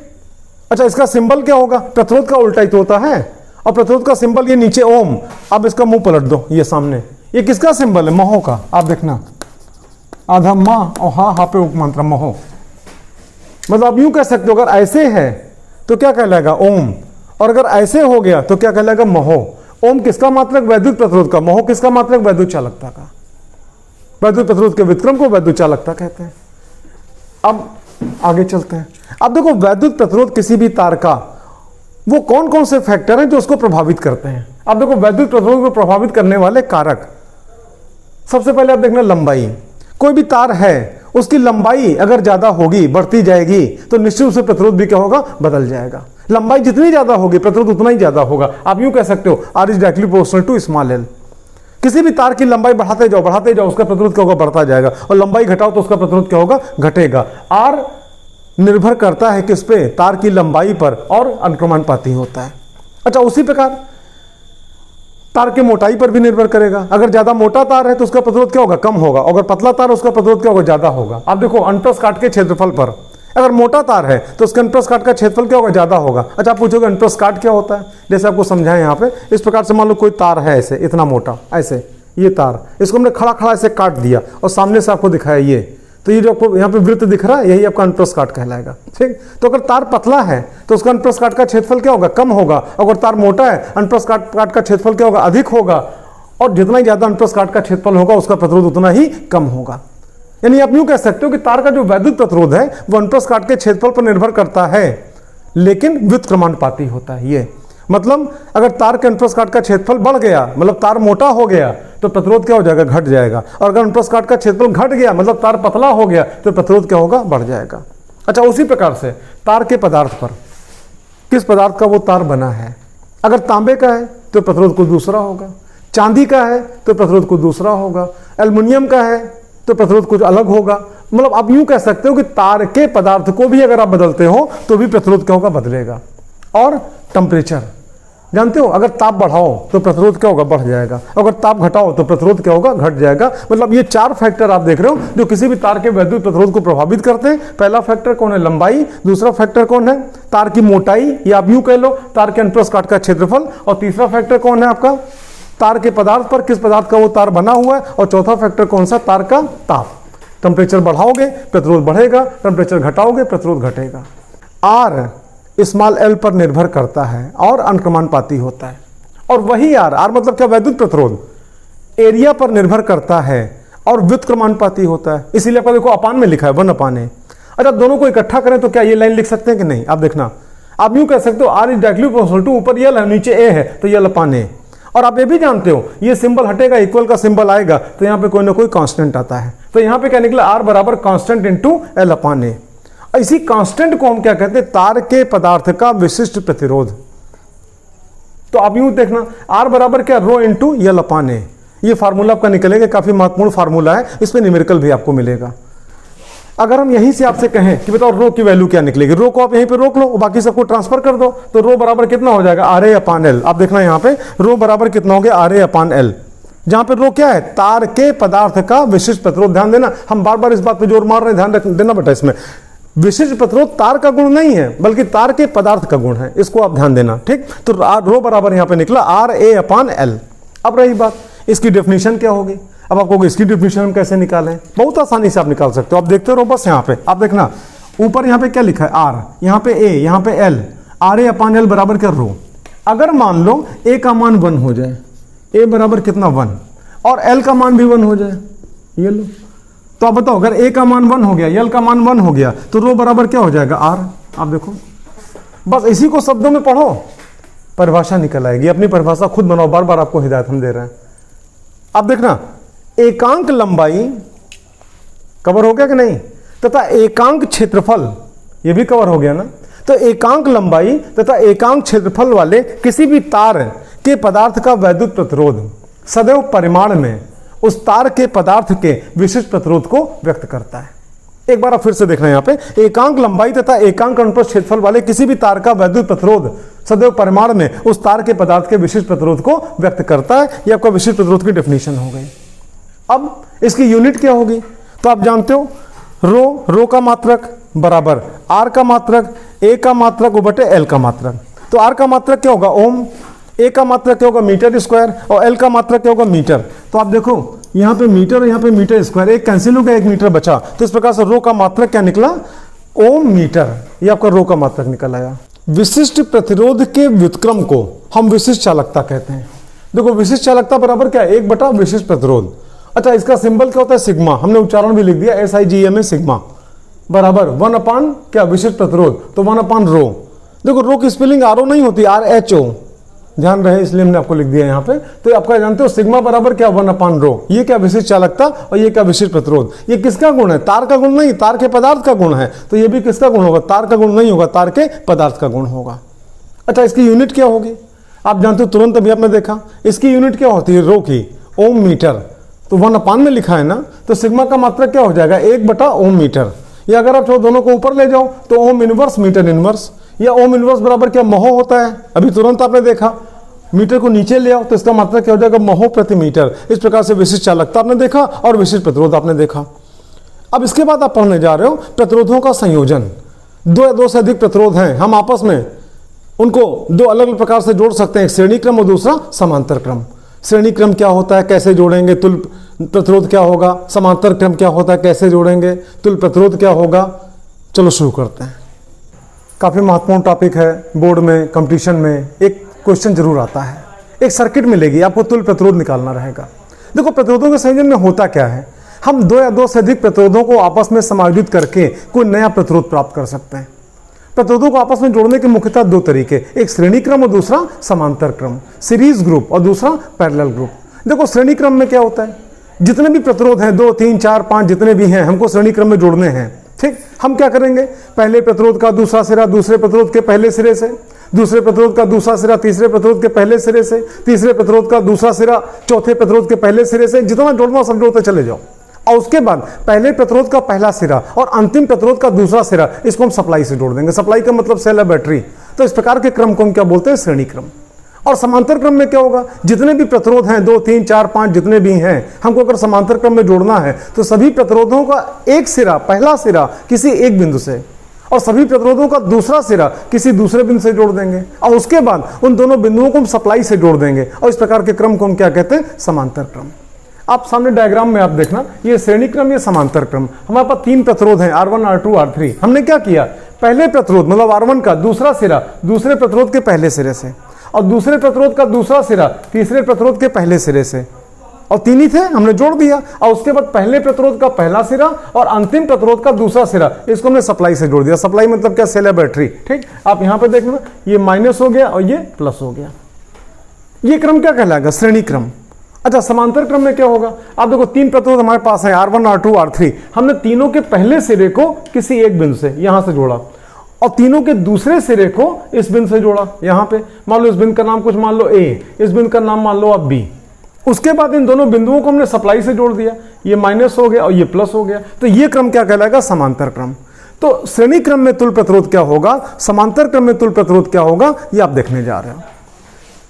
एक छोटा सा एग्जांपल देके समझाते हैं श्रेणी क्रम समांतर क्रम। देखना, मान लो कोई छोटा स्कूल है, छोटे बच्चों का स्कूल है। ठीक, नर्सरी, LKG, UKG के बच्चे आप भी पढ़े होंगे। मान लो कुछ बच्चे हैं, उनको कहीं पिकनिक पे लेके जाना है। समझाने के लिए मान लो 3 बच्चे हैं, आप देखना 1, 2, 3, ये 3 बच्चे हैं, कहीं पिकनिक पे उनको लेके गए स्कूल वाले। अच्छा, आप जानते हो बच्चे जब भी चलेंगे पंक्ति बना के चलेंगे। आप देखो बच्चे पंक्ति बना के चल रहे हैं। अच्छा, बच्चों को ऐसे तो नहीं भेज दिया जाएगा, उनके सुपरविजन के लिए, देखरेख के लिए स्कूल का कुछ जिम्मेदार व्यक्ति जाएगा। मान लो स्कूल के प्रिंसिपल साहब गए और स्कूल का चपरासी गया उनकी देखभाल के लिए। ये 3 बच्चे हैं, पंक्ति बना के चल रहे हैं और उनके सुपरविजन के लिए स्कूल से 2 लोग गए, जिम्मेदार लोग गए, एक प्रिंसिपल साहब स्कूल के गए और दूसरा स्कूल का चपरासी गया। अब देखो उनका सुपरविजन का तरीका, 2 तरीके हैं सुपरविजन के। एक तरीका तो ये भी हो सकता है प्रिंसिपल साहब आगे आगे, ठीक, और चपरासी पीछे पीछे। ठीक, और बच्चों का सुपरविजन हो रहा है। अच्छा, एक दूसरा तरीका भी है, बच्चे पंक्ति बना के चल रहे हैं और प्रिंसिपल साहब एक तरफ, आप देखना ये, और चपरासी एक तरफ यहाँ पे ऐसे, और बच्चों का सुपरविजन हो रहा है। लेकिन दोनों तरीके में अंतर है, सुपरविजन यहाँ भी हो रहा है, सुपरविजन यहाँ भी हो रहा है, लेकिन दोनों तरीके में अंतर है। क्या अंतर है, आप देखना। मान लो किसी बच्चे को कोई प्रॉब्लम हुई, भूख लगी है, जोर से बोल नहीं सकता, अनुशासनहीनता हो गई, लाइन तोड़ नहीं सकता, अनुशासनहीनता हो गई, तो ये बच्चा इशारे से क्या करेगा, इसको बताएगा और ये मैसेज आप यहाँ पे क्या प्रिंसिपल साहब के पास पहुंच जाएगा। चपरासी को कोई सामान बांटना है, ये इस बच्चे को पकड़ाएगा, ये बच्चा इसको पकड़ाएगा, ये बच्चा इसको पकड़ाएगा, प्रिंसिपल साहब भी पा जाएंगे। यानी कि आप यूं कह सकते हो इसमें क्या हुआ, प्रत्येक बच्चा अपने आगे पीछे वाले बच्चों पे क्या निर्भर है। तो ये क्रम क्या कहलाता है, श्रेणी क्रम। अच्छा, यहाँ पे आप देखना, यहाँ पे जितने बच्चे हैं हर बच्चा डायरेक्ट अपने प्रिंसिपल साहब के संपर्क में है। इस बच्चे को कोई प्रॉब्लम होगी, अपनी मुंडी घुमाएगा, प्रिंसिपल साहब से कह देगा। इस बच्चे को चपरासी से कोई आवश्यकता होगी, मुंडी दूसरी तरफ घुमाएगा, चपरासी से कह देगा। ये बच्चा मुंडी घुमाएगा, प्रिंसिपल साहब के डायरेक्ट संपर्क में, इधर मुंडी घुमाएगा, चपरासी के संपर्क में। मतलब आप यूं कह सकते हो यहाँ पे प्रत्येक बच्चा डायरेक्ट अपने प्रिंसिपल साहब के संपर्क में है और प्रत्येक बच्चा डायरेक्ट अपने चपरासी के संपर्क में। इस प्रकार से आपका यहाँ पे क्या कनेक्ट है, ऐसे, ये ऐसे। तो ये क्रम क्या कहलाएगा, समांतर क्रम। हमने एग्जाम्पल क्यों दिया, आप देखना, जितने बच्चे हैं उनको आप मान लो प्रतिरोध, और प्रिंसिपल साहब को बैटरी का प्लस मान लो, एनोड, और चपरासी को बैटरी का कैथोड मान लो। तो इस प्रकार से यही कनेक्शन आपका यहां पर भी। आप देखना, समांतर क्रम में जितने भी प्रतिरोध होंगे सबका एक सिरा बैटरी के प्लस से और सबका दूसरा सिरा बैटरी के माइनस से जुड़ा होगा। तो क्या कहलाएगा, समांतर क्रम। और अगर सारे प्रतिरोध आपस में इंटरकनेक्ट हैं और उसके बाद पहले प्रतिरोध का पहला सिरा और अंतिम प्रतिरोध का दूसरा सिरा अगर सप्लाई से जुड़ा है, बैटरी के प्लस माइनस से जुड़ा है, तो ये क्रम क्या कहलाएगा? श्रेणी क्रम। आप यहां पे देख लो श्रेणी क्रम और समांतर क्रम। देखो श्रेणी क्रम में जितने भी प्रतिरोध जुड़े होते हैं सभी में से होकर गुजरने वाली विद्युत धारा एक समान होती है, जबकि उनके सिरों पर विभवांतर क्या होता है? अलग अलग होता है। और समांतर क्रम में इसका ठीक उल्टा होता है। समांतर क्रम में जितने भी प्रतिरोध जुड़े होते हैं सबके सिरों पर विभवांतर एक समान होता है और उनमें बहने वाली विद्युत धारा अलग अलग होती है। आप देखो हमने उसी बात को लिखा हुआ है, श्रेणी क्रम में जुड़े सभी प्रतिरोधों में धारा स्मॉल आई तो एक समान होती है, जबकि उनके सिरों पर विभवांतर अलग अलग होता है। और समांतर क्रम में जितने भी प्रतिरोध जुड़ेंगे सबके सिरों पर विभवांतर क्या होगा? एक समान होगा और उनमें बहने वाली विद्युत धारा क्या होगी? अलग अलग होगी। तो ऐसी कंडीशन में मान लो श्रेणी क्रम में इसके सिरों पर विभवांतर हमने V1 मान लिया, इसके सिरों पर विभवांतर में V2 मान लिया, इसके सिरों पर विभवांतर में V3 मान लिया, तो आप जानते हो V बराबर IR और धारा सब में बराबर होती है। तो आप जानते हो V1 बराबर क्या हुआ? IR1, V2 बराबर क्या हुआ? IR2 और V3 बराबर क्या हुआ? IR3। तो अगर आपसे कहें कुल विभवांतर कितना होगा, तीनों को आप जोड़ दो तो कुल विभवांतर V। आप यहां देखना ये जो बैटरी है मान लो 20 वोल्ट की बैटरी है, ठीक, तो 20 वोल्ट ही तो डिस्ट्रीब्यूट हुआ। यहां पे कितना V1 विभवांतर, यहां पे कितना V2 विभवांतर, यहां इसके सिरों पर कितना V3 विभवांतर और V1 plus V2 plus V3 बराबर क्या होगा? V। तो आप यहां पे देखो V बराबर V1 plus V2 plus V3। अच्छा V1 का मान कितना? IR1, V2 का मान कितना? IR2, V3 का मान कितना? IR3। V बराबर IR1 plus IR2 plus IR3। हमने I कॉमन ले लिया तो यहां पे क्या V बराबर I कॉमन हो गया, R1 plus R2 plus R3। अच्छा I को उधर ट्रांसफर कर दिया तो V अपान I बराबर R1 plus R2 plus R3। Question number first हो गया। अब मान लो R प्रतिरोध का कोई ऐसा तार है जो वही काम करता है जो काम R1, R2, R3 वाले श्रेणी क्रम में जुड़ के करते हैं। मतलब आप यूं कह सकते हो कि मान लो इसका तुल्य प्रतिरोध कैपिटल R है। तुल्य प्रतिरोध का मतलब क्या है? जैसे आपको समझाएं, मान लो हमारे पास कोई काम है, मान लो कोई रूम है, रूम की सफाई करानी है, 3 लेबर को हमने लगाया और तीनों लेबर ने मिलके और 1 घंटे में पूरा रूम साफ कर दिया। फिर हमारा कुछ दिन बाद वही रूम उतना गंदा हुआ तो एक अकेला सिंगल पीस कोई आदमी आया हमारे पास और उसने कहा सर हमको मौका दिए, हम अकेले ही साफ कर देंगे। उसने अकेले ही पूरे रूम को साफ कर दिया और उसी 1 घंटे में साफ कर दिया। तो हम ये तो कह सकते हैं कि अकेला आदमी उन 3 आदमियों के तुल्य है। जो काम उन तीनों ने मिलकर जितने समय में किया उसी काम को इस अकेले आदमी ने और उतने समय में अकेले कर दिया, तो अकेला आदमी उन तीनों के क्या तुल्य हुआ। तो उसी प्रकार से मान लो आपका आर श्रेणी, हमने सफेद में श्रेणी लगा दिया क्योंकि श्रेणी क्रम चल रहा है, ठीक है, का कोई ऐसा प्रतिरोध है जो प्रतिरोधों के समायोजन के तुल्य है। मतलब जो काम ये तीनों लोग श्रेणी क्रम में जुड़ के कर रहे हैं वही काम ये आर श्रेणी वाला अकेले कर दे रहा है। ये तीनों मिलके क्या काम कर रहे हैं? 20 वोल्ट की बैटरी से और स्मॉल आई धारा निकाल पा रहे हैं। तो आर श्रेणी वाला अकेले ही 20 वोल्ट की बैटरी से आई धारा निकाल लेगा। तो ऐसी कंडीशन में V बराबर क्या? IR। बार की जगह चूंकि श्रेणी क्रम है तो सभी श्रेणी लगवा दे रहे हैं, तो V अपान I बराबर क्या हो जाएगा? R। ये क्वेश्चन नंबर आपका सेकंड हो गया। और क्वेश्चन फर्स्ट और सेकंड को जब आप कंपेयर करोगे तो आर श्रेणी का तात्पर्य क्या? श्रेणी क्रम में तुल्य प्रतिरोध बराबर कितना निकला? R1 plus R2 plus R3। आप यूं कह सकते हो कि श्रेणी क्रम में तुल्य प्रतिरोध सदैव परिपथ में लगे अलग अलग प्रतिरोधों के योगफल के बराबर होता है। इस प्रकार से हमने श्रेणी क्रम देखा। अब समांतर क्रम पे चलते हैं। समांतर क्रम में क्या? विभवांतर बराबर होगा।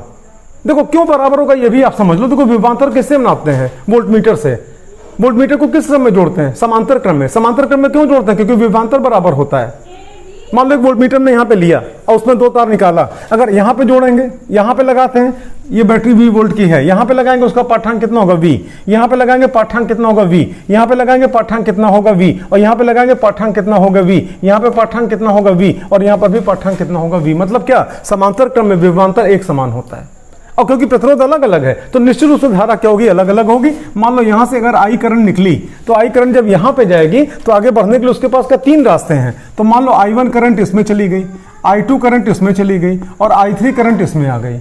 अब ये I1 घूम के यहां पे आ जाएगी, I2 घूम के यहां पे आ जाएगी और I3 आपका यहां पे आ जाएगा और तीनों मिलके कितना? I, जो कि वापस आई कहां? बैटरी के अंदर। तो आप यहां पे देख रहे हो समांतर क्रम में जुड़े सभी प्रतिरोधों के सिरों पर विभवांतर कैपिटल V तो एक समान होता है, जबकि उनमें प्रवाहित विद्युत धारा अलग अलग होती है। तो ऐसी कंडीशन में आप जानते हो V बराबर IR, I बराबर क्या? V बटे R। तो मान लो यहाँ पे I1 बराबर कितना? V बटे R1। I2 बराबर कितना? V बटे R2। I3 बराबर कितना? V बटे R3। प्रतिरोध अलग अलग है ना, R1, R2, R3। विभवांतर समान है, यहाँ भी V, यहाँ भी V, यहाँ भी V। तो अगर आप सके परिपथ में कुल धारा कितनी बही तो आप जानते हो I बराबर कितना? I1 plus I2 plus I3। I बराबर I1 plus I2 plus I3। हमने यहाँ पे वैल्यू रखा तो आई की जगह पे आई हो गया, I1 की जगह पे V अपान R1, I2 की जगह पे V अपान R2 और I3 की जगह पे V अपान R3 और यहाँ पे हमने V कॉमन ले लिया तो I बराबर V और ब्रैकेट में 1 upon R1 plus 1 upon R2 plus 1 upon R3 और V को हमने ट्रांसफर कर लिया I अपान V बराबर 1 upon R1 plus 1 upon R2 plus 1 upon R3। That is your equation number first. अब हम ये मान के चल रहे हैं कि कोई ऐसा प्रतिरोध है कैपिटल R ओम का कि जो कि प्रतिरोधों के समायोजन के तुल्य है, मतलब जो काम ये तीनों R1 R2 R3 समांतर क्रम में जुड़ के कर रहे हैं वो काम वो अकेले ही कर दे रहा है।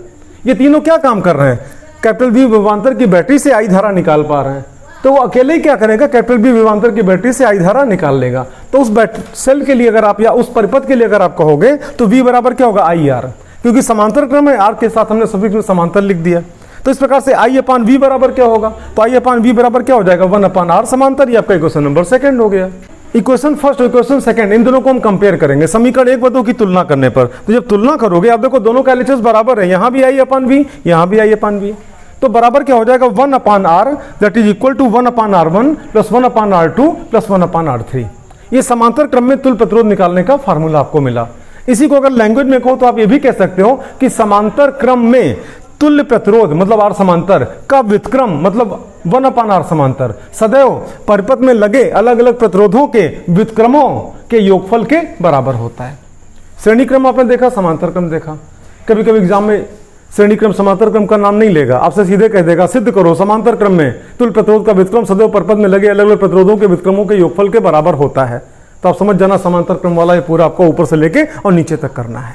अब एक जानकारी और आपको दे, आप देखना, मान लो कोई दो प्रतिरोध हैं, देखो है तो न्यूमेरिकल लेकिन साथ में एक मैसेज भी आपको मिलेगा। मान लो कोई दो प्रतिरोध है, एक 2 ओम का और दूसरा 3 ओम का और दोनों श्रेणी क्रम में जुड़े हैं।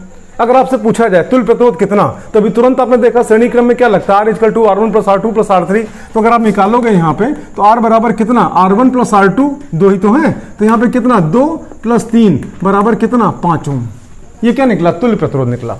अच्छा एक बात आप देखना, आपने किसको किसको जोड़ा, 2 और 3 को जोड़ा, इन दोनों में बड़ा कौन है 3 ओम, लेकिन जो तुल्य निकल के आया कितना 5 ओम। यानी कि आप यूं कह सकते हो श्रेणी क्रम में तुल्य प्रतिरोध सदैव परिपथ में लगे अलग अलग प्रतिरोधों में से जो सबसे बड़ा वाला प्रतिरोध होगा उससे भी बड़ा होगा।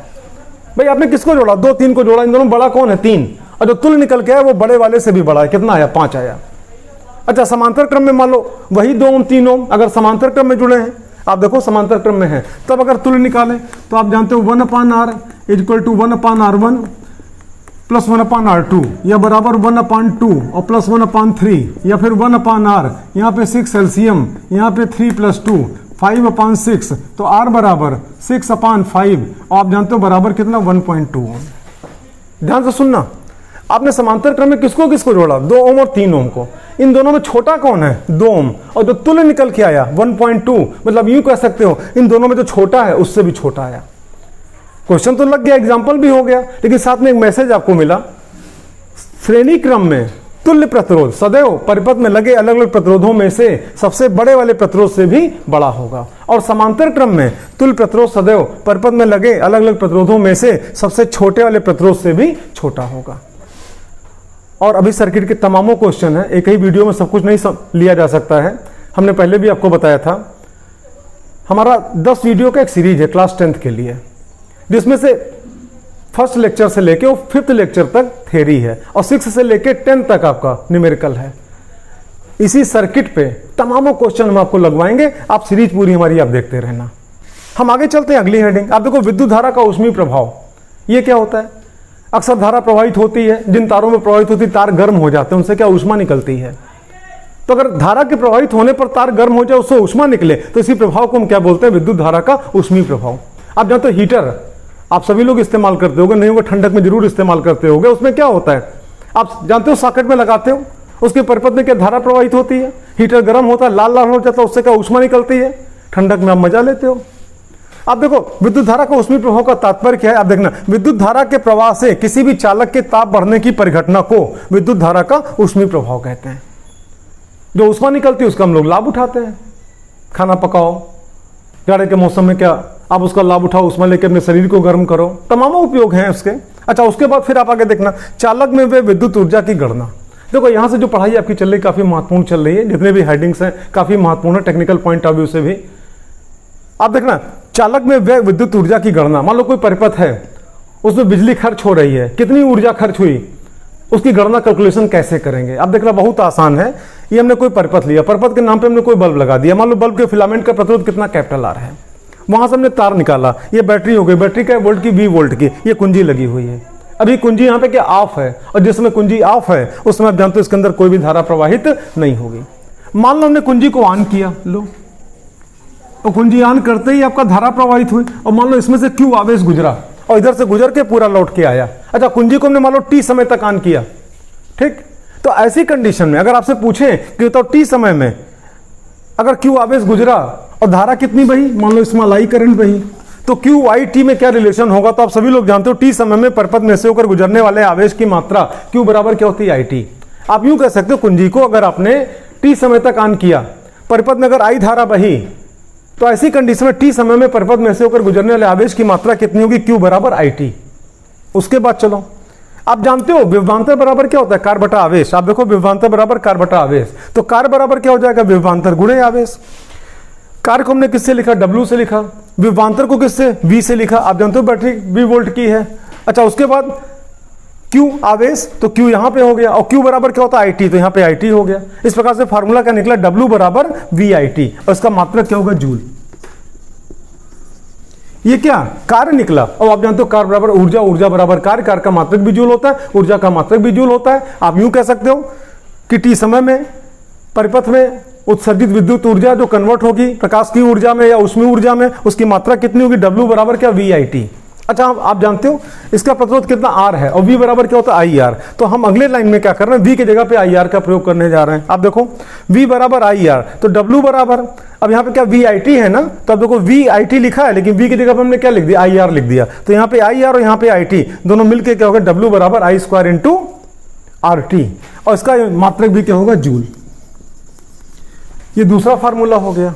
अच्छा, उसके बाद फिर क्या करेंगे, राइट साइड में हम R से मल्टीप्लाई भी करेंगे, R से डिवाइड भी करेंगे। आप देखो नीचे RHS में R से गुणा था भाग करने पर, तो W बराबर I स्क्वायर RT, ये तो निकला, हमने R से गुणा भी किया, R से हमने यहाँ पे क्या भाग भी किया। तो ऐसी कंडीशन में आप यहाँ पे देख रहे हो I square R square upon R, भाई देखो I स्क्वायर ये हो गया, R इंटू R बराबर क्या, R स्क्वायर हो गया, अपान R हो गया, T बगल में आ गया। अब I स्क्वायर R स्क्वायर है ना, इसको हम चाहें तो IR का होल स्क्वायर भी कर सकते हैं, बटे R इंटू टी। फिर आप आगे देखना, ओ IR बराबर क्या होता है, V, तो यहाँ पे क्या निकला, V square upon R into T. इस प्रकार से आप देख रहे हो W के आपके यहाँ पे 3 फार्मूले निकले। पहला फार्मूला यहाँ पे VIT, दूसरा फार्मूला I स्क्वायर RT, तीसरा formula V square upon R into T. तो इस प्रकार से W के सारे फार्मूलों को हमने इकट्ठा कर दिया, W बराबर VQ। ये VQ कहाँ से आया, आप यहीं से देखो, यहाँ पे देखना, विभवांतर बराबर कार्य बटा आवेश, तो कार्य बराबर क्या हो जाएगा, विभवांतर गुणे आवेश। विभवांतर के नाम पे क्या V, तो आवेश के नाम पे क्या Q, कार्य की जगह पे W, तो W बराबर VQ बराबर VIT बराबर I square into R into T, और फिर बराबर कितना, V square upon R into T, और सबके मात्रक क्या होंगे, जूल। विद्युत ऊर्जा का हमने 3 फार्मूला 4 फार्मूला आपको दिया। आप पूछोगे इतने फार्मूले की आवश्यकता क्या, एक ही फार्मूला बहुत था, नहीं। मान लो कोई न्यूमेरिकल आपको मिला और उसमें V का मान, R का मान और T का मान दिया, विद्युत ऊर्जा पूछ लिया, तब आप इसको लगाओगे।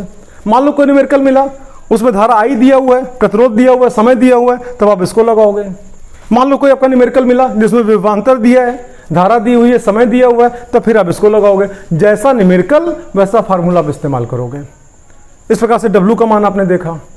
अब देखो, विद्युत ऊर्जा किसी तार में अगर प्रवाहित होती तो अक्सर ऊष्मा में कन्वर्ट होती है, और ऊष्मा को हम किस में व्यक्त करते हैं, कैलोरी में।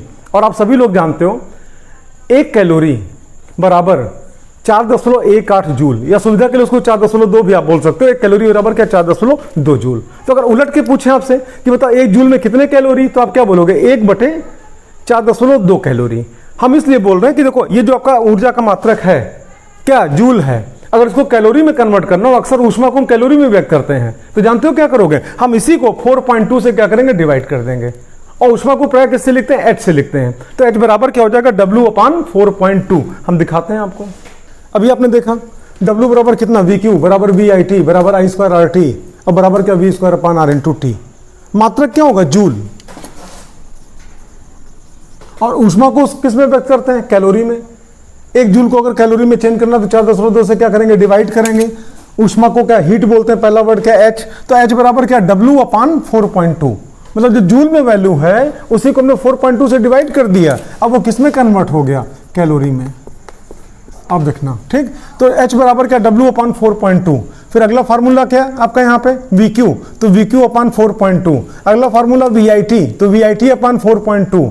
फिर अगला फार्मूला I²RT, तो I²RT/4.2। ये अगला फार्मूला क्या, V²/R×T, तो V²/R×T/4.2। मतलब 4.2 से डिवाइड किया तो यूनिट क्या बन जाएगी, कैलोरी, और डिवाइड नहीं किया तो आपका यूनिट क्या रहेगा, जूल। आराम से आप कोई न्यूमेरिकल लगाना हो सॉल्व कर सकते हो। अच्छा, उसके बाद फिर वैद्युत शक्ति, या इसी को हम सामर्थ्य भी कहते हैं। शक्ति और सामर्थ्य एक ही चीज है, एक दूसरे का पर्यायवाची आप कह सकते हो, चाहे शक्ति को चाहे सामर्थ्य को। अब देखो, एकांक समय में किए गए कार्य को शक्ति कहते हैं। अगर कोई व्यक्ति करेगा तो व्यक्ति की शक्ति कहलाएगी, कोई मशीन करेगी तो मशीन की शक्ति कहलाएगी, कोई परपथ करेगा तो परपथ की शक्ति कहलाएगी। फिलहाल आप यहाँ पे क्या वैद्युत परपथ के बारे में पढ़ रहे हो, तो किसी भी वैद्युत परपथ द्वारा एकांक समय में वे ऊर्जा को उस परपथ की शक्ति कहते हैं। आप जानते हो कार्य बराबर ऊर्जा, ऊर्जा बराबर कार्य, ये शक्ति की या सामर्थ्य की परिभाषा हो गई। किससे लिखते हैं, P से। पावर इंग्लिश होती है ना, पहला वर्ड P। अच्छा, P बराबर क्या, W/T। P बराबर W/T। देखो T की वैल्यू अगर 1 हो जाए, 1 हो जाए, तो P बराबर क्या हुआ, W। और यही तुमने परिभाषा बताई थी, एकांक समय, T का मान कितना, 1। एकांक समय में किए गए कार्य को शक्ति कहते हैं, या एकांक समय में वे ऊर्जा को परपथ की शक्ति कहते हैं। अच्छा, W का 3 फार्मूला आप निकाले हो, VIT, I²RT, V²/R×T। तो अगर हमको पावर निकालना है तो एक बार VIT/T कर दिया, एक बार आपका I²RT/T कर दिया, और एक बार V²/R×T/T कर दिया। भाई देखो, W/T है ना, तो W की पहली वैल्यू, W की दूसरी वैल्यू, W की तीसरी वैल्यू, और सब में T चला दिया। और आप जानते हो जब T से डिवाइड करोगे यहाँ पे तो सारे T कैंसिल हो जाएंगे। आप जानते हो इस T से ये T कैंसिल, इस T से ये T कैंसिल, और इस T से ये T कैंसिल। तो ऐसी कंडीशन में पावर का 3 फार्मूला आपको मिला। P बराबर क्या, VI, P बराबर क्या, I²R, और P बराबर क्या, V²/R। और मेन फार्मूला तो W/T है ये फिलहाल। और ऐसी कंडीशन में अब इसका मात्रक क्या हो जाएगा, W का मात्रक क्या होता है, जूल, और T का मात्रक क्या होता है, सेकंड। तो पावर का मात्रक क्या हो जाएगा, जूल बटा सेकंड। इसी को आप क्या कहते हो, वाट। यहीं से चाहो तो आप वाट की डेफिनेशन भी निकाल सकते हो। यदि कोई परिपथ एकांक समय में या 1 सेकंड में 1 जूल ऊर्जा व्यय करे तो उस परिपथ की शक्ति 1 वाट होगी। यदि कोई मशीन 1 सेकंड में 1 जूल कार्य करे तो उस मशीन की शक्ति 1 वाट होगी। यदि कोई व्यक्ति 1 सेकंड में 1 जूल कार्य करता है तो उस व्यक्ति की शक्ति कितनी, 1 वाट होगी। वाट की परिभाषा हो गई, जो कार्य करे वो उसकी शक्ति। अच्छा, मार्केट में जब आप बल्ब खरीदने जाते हो, दुकान पे गए, तो ऐसा नहीं दुकानदार से बोलते एक बल्ब उठा दो, वो उठा के दे देगा। जैसे आप कहोगे ना एक बल्ब हमको चाहिए, तुरंत पूछेगा कितने वाट का, आप बताते हो। जैसे आजकल तो LED चलती है तो 60 वाट या 11 वाट 40 वाट जो भी आप मांगोगे वो देगा। पहले आपका फिलामेंट वाला बल्ब चला करता था तो 40 वाट 60 वाट 100 वाट 200 वाट इस प्रकार से आपका बोला जाता था। तो दुकान पे अगर कोई भी आपका चाहे फिलामेंट वाला बल्ब या LED बल्ब अगर आप खरीदने गए तो ऐसा नहीं कि दुकान पे बोलोगे बल्ब देगा उठा के पकड़ा देगा। पहले आपसे पूछेगा कितने वाट का चाहिए। बल्ब आपने लिया, मान लो उसके ऊपर 40 वाट लिखा है, जानते हो 40 वाट 220 वोल्ट अगर लिखा है तो आप जानते हो इसका मतलब क्या हुआ। जैसे आप देखना एक बल्ब है और बल्ब के ऊपर छपा हुआ है 40 वाट और 220 वोल्ट। पहले देखो इसका मतलब क्या हुआ। इसका मतलब हुआ कि बल्ब के सिरों पर अगर 220 वोल्ट का विभवांतर लगाओगे तो यह बल्ब 1 सेकंड में 40 जूल ऊर्जा उत्सर्जित करेगा। अभी आपने देखा ना कि वाट का मतलब क्या, जूल पर सेकंड।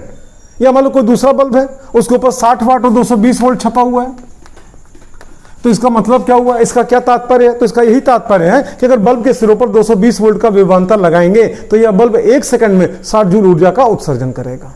ये तो इसका मतलब हुआ। अच्छा, अगर आपसे पूछे बताओ किसका प्रतिरोध ज्यादा है, इसका ज्यादा है कि इसका ज्यादा है।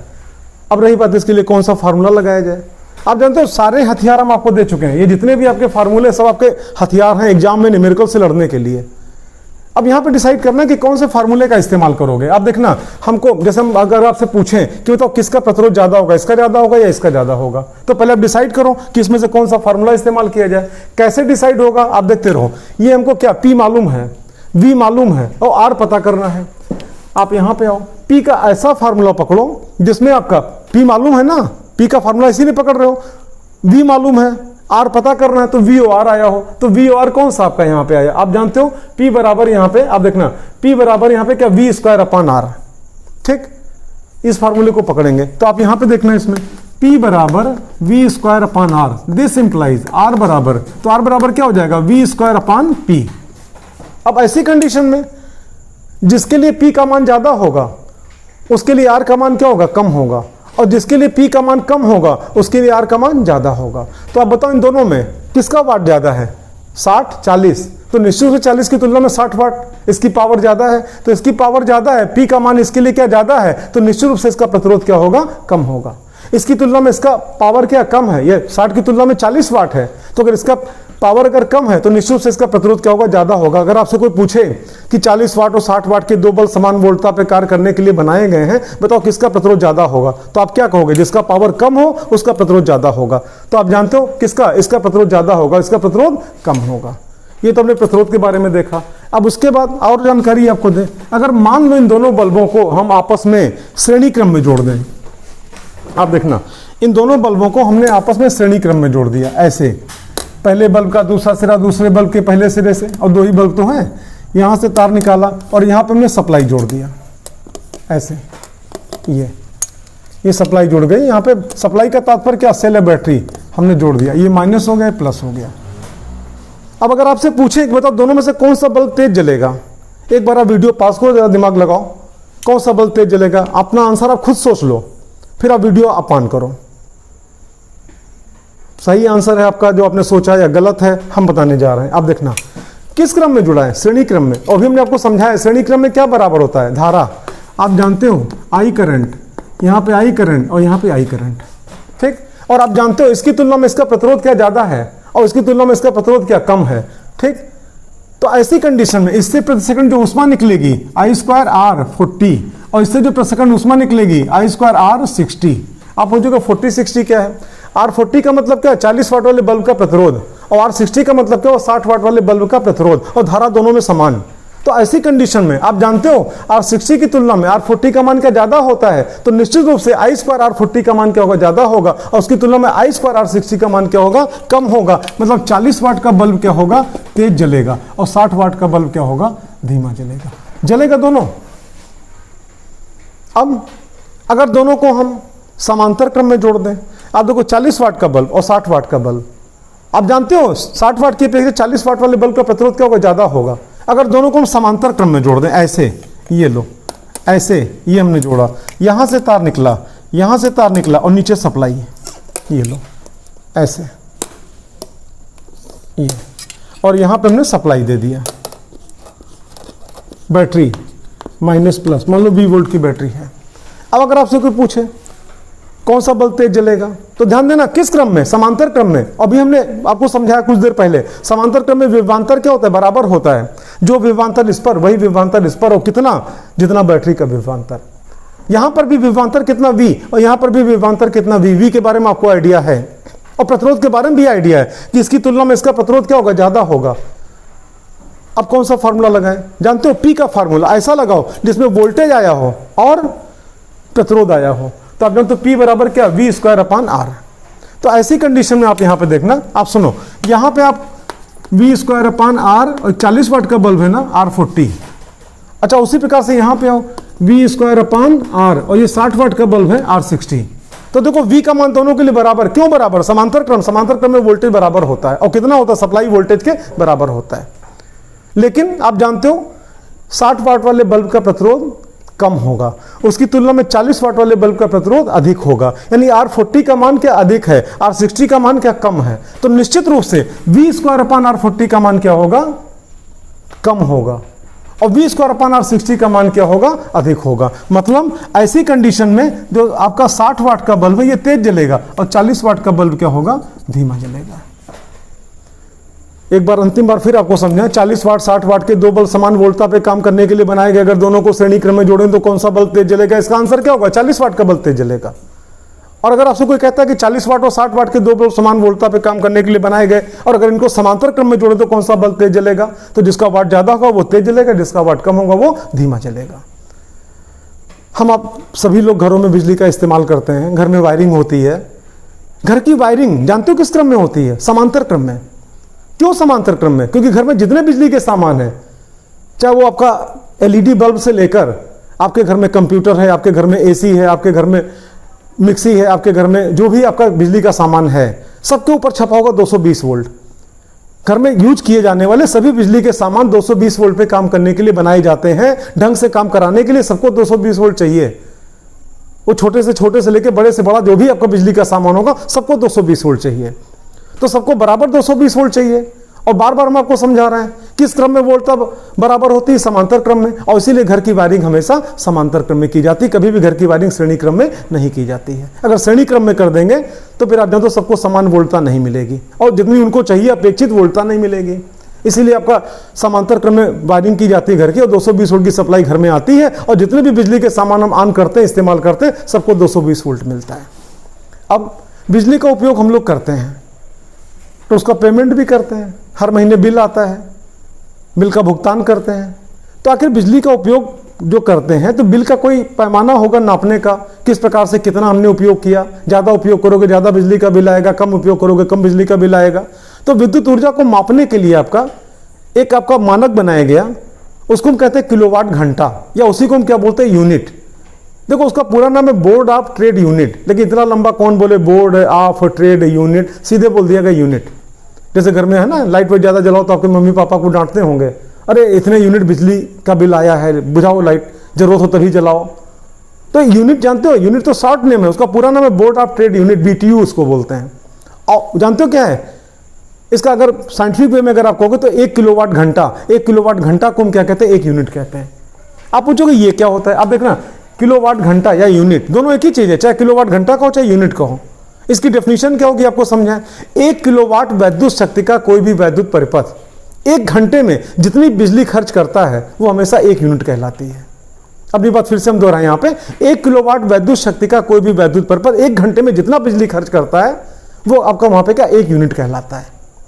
आपको समझाएं, हमारे चैनल पर सर्च करना मीटर क्यों भाग रहा, एक ऐसा वो वीडियो है जिसने कम से कम 80,000 से ऊपर सब्सक्राइबर दिया है हमको, हमारे चैनल को। इतना लोगों ने लाइक किया, केवल इंडिया ने, इंडिया के बाहर भी लोगों ने पसंद किया उसको।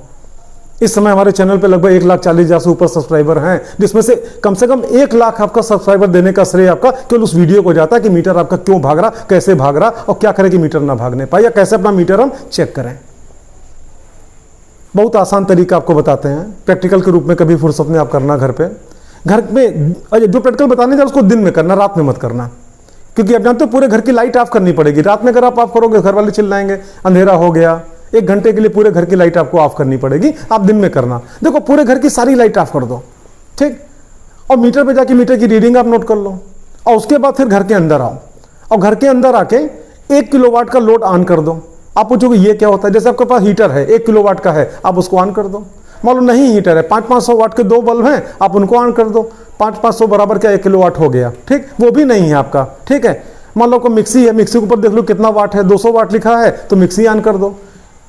टुल्लू पंप है आपका, मान लो 500 वाट का है तो उसको ऑन कर दो, तो 500-200 कितना 700 वाट हो गया। 100 वाट के 3 बल्ब लगा दो। मतलब किसी प्रकार से भी, अभी आपका हेडेक है, आपके घर में क्या उपलब्ध है, 1 किलोवाट का लोड ऑन कर दो और बाकी पूरे घर की बत्ती ऑफ रहने दो, और घड़ी देख के 1 घंटे तक ऐसा चलने दो। और जैसे 1 घंटा बीते, आप जाके पहले जो कूलर या जो भी XYZ टिल्लू पंप या फिर जो भी आप ऑन किए उसको आप पहले बंद करो और फिर मीटर के पास जाओ। अगर आपका मीटर 1 यूनिट एग्जैक्ट बढ़ गया तो मीटर बिल्कुल सही चल रहा है। अगर 1 यूनिट से ज़्यादा बता रहा है तो मीटर आपका भाग रहा है। अगर यूनिट से कम बता रहा है तो मैं कल से आप नाम ही नहीं लोगे।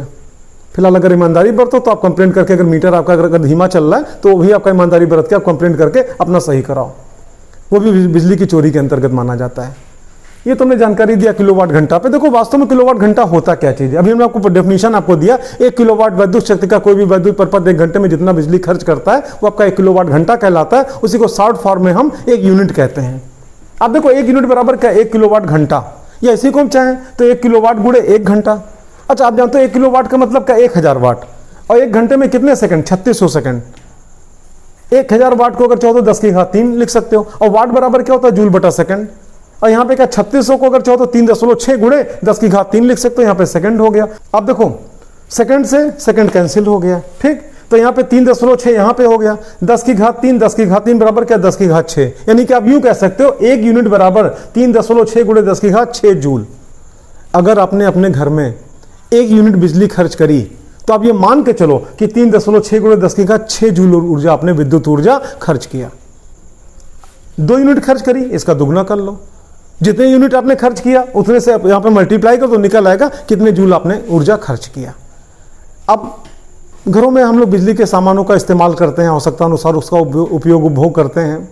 अगर आप चाहो तो कैलकुलेट भी कर सकते हो कि आपके घर में कितना लोड है या फिर कितना यूनिट बिजली आपके घर में बिजली का बिल आना चाहिए। कैसे करोगे, तरीका आप देखो। हम जानते हैं 1 किलोवाट बराबर क्या, 1000 वाट। मतलब अगर किलोवाट को वाट में चेंज करना तो 1000 से क्या करोगे, मल्टीप्लाई करोगे। लेकिन अगर इसका उल्टा, अगर वाट को किलोवाट में चेंज करना तो 1000 से क्या करोगे, डिवाइड करोगे। घरों में जो भी सामान बिजली का इस्तेमाल होते हैं किलोवाट में भी होते हैं, लेकिन अधिकांश आइटम आपके किसमें, वाट में होते हैं। एलईडी 7 वाट, 11 वाट, बल्ब चलता था पहले 100 वाट, 200 वाट, 60 वाट, ठीक। मिक्सी 200 वाट, पंखा 100 वाट, जैसा भी पंखा आपका, अलग अलग कंपनी के अलग अलग पंखे अलग अलग वाटेज के आते हैं, ठीक। तो अगर वाट को हमको किलोवाट में चेंज करना तो 1000 से क्या करेंगे, डिवाइड करेंगे। अच्छा, आप जानते हो यूनिटों की संख्या, अभी तुरंत आपने देखा, बराबर क्या, किलोवाट घंटा। किलोवाट घंटा को आप क्या कहते हो, नंबर ऑफ यूनिट या बोर्ड ऑफ ट्रेड यूनिट। अच्छा, आगे देखना, इसी को हम चाहे तो 1 किलोवाट गुणे 1 घंटा कह सकते हैं। अगर हम वाट को किलोवाट में चेंज करना चाहो तो 1000 से क्या करने का, डिवाइड करने का, ठीक। तो आप यहां पे देखना, अगर मान लो वाट हमको मालूम है तो यहां पे क्या हो जाएगा, 1 वाट बटे 1000। ध्यान से सुनना, आपको फिर समझाएं, हम किलोवाट को वाट में नहीं चेंज कर रहे हैं, कंफ्यूजन मत पालना। हमारे घरों में अधिकांश बिजली के सामान वाट में होते हैं, हम उसको किलोवाट में चेंज कर रहे हैं। तो वाट को किलोवाट में चेंज करने के लिए 1000 से हम यहाँ पे क्या कर रहे हैं, डिवाइड कर रहे हैं। और गुणे यहाँ पे क्या हुआ, 1 घंटा। तो ऐसी कंडीशन में आप देखोगे वाट गुणे घंटा बटे 1000, और ये बराबर क्या हो जाएगा, यूनिटों की संख्या।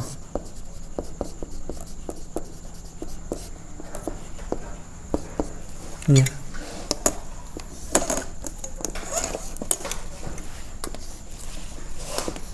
ऐसे इस प्रकार घर में जितने बिजली के सामान हैं, कभी फुर्सत में एक एक आइटम नोट कर लो, कितने वाट का है और कौन सा आइटम कितने घंटे पर डे चलता है, और वाट गुणे घंटा बटे 1000 करके यूनिट निकाल लो, कितने यूनिट बिजली आपकी पर डे खर्च होती है। 30 से गुणा कर देना तो 1 महीने का बिजली का बिल आपका निकल आएगा। इस प्रकार से अगर आप चाहो तो अपने घर के बिजली के बिल को भी आप चेक कर सकते हो। पूरा वीडियो आपने देखा, पहले तो इसके लिए आपको थैंक्स। कैसा लगा इसके लिए कमेंट में जरूर लिखना, और बार बार आपको क्या बताना, आप जानते हो हमने आपको बता रखा है कि पूरी की पूरी हमारी सीरीज है, आप देखो। और गुरुदक्षिणा स्वरूप हम आपसे घबराओ नहीं, फीस नहीं मांग रहे हैं, सिर्फ इतना मांग रहे हैं कि आपके जितने भी क्लासमेट हैं, चाहे वो स्कूल के हों चाहे कोचिंग के हों, हमारे इस चैनल की जानकारी दो, और जो आपका 10th क्लास की जो 10 वीडियो की पूरी सीरीज है इसकी जानकारी आप दो। जितने ज़्यादा से ज़्यादा सब्सक्राइबर आप हमारे बढ़वाओगे, एग्जाम में उतने ज़्यादा आपके नंबर आएंगे। That's all, best of luck.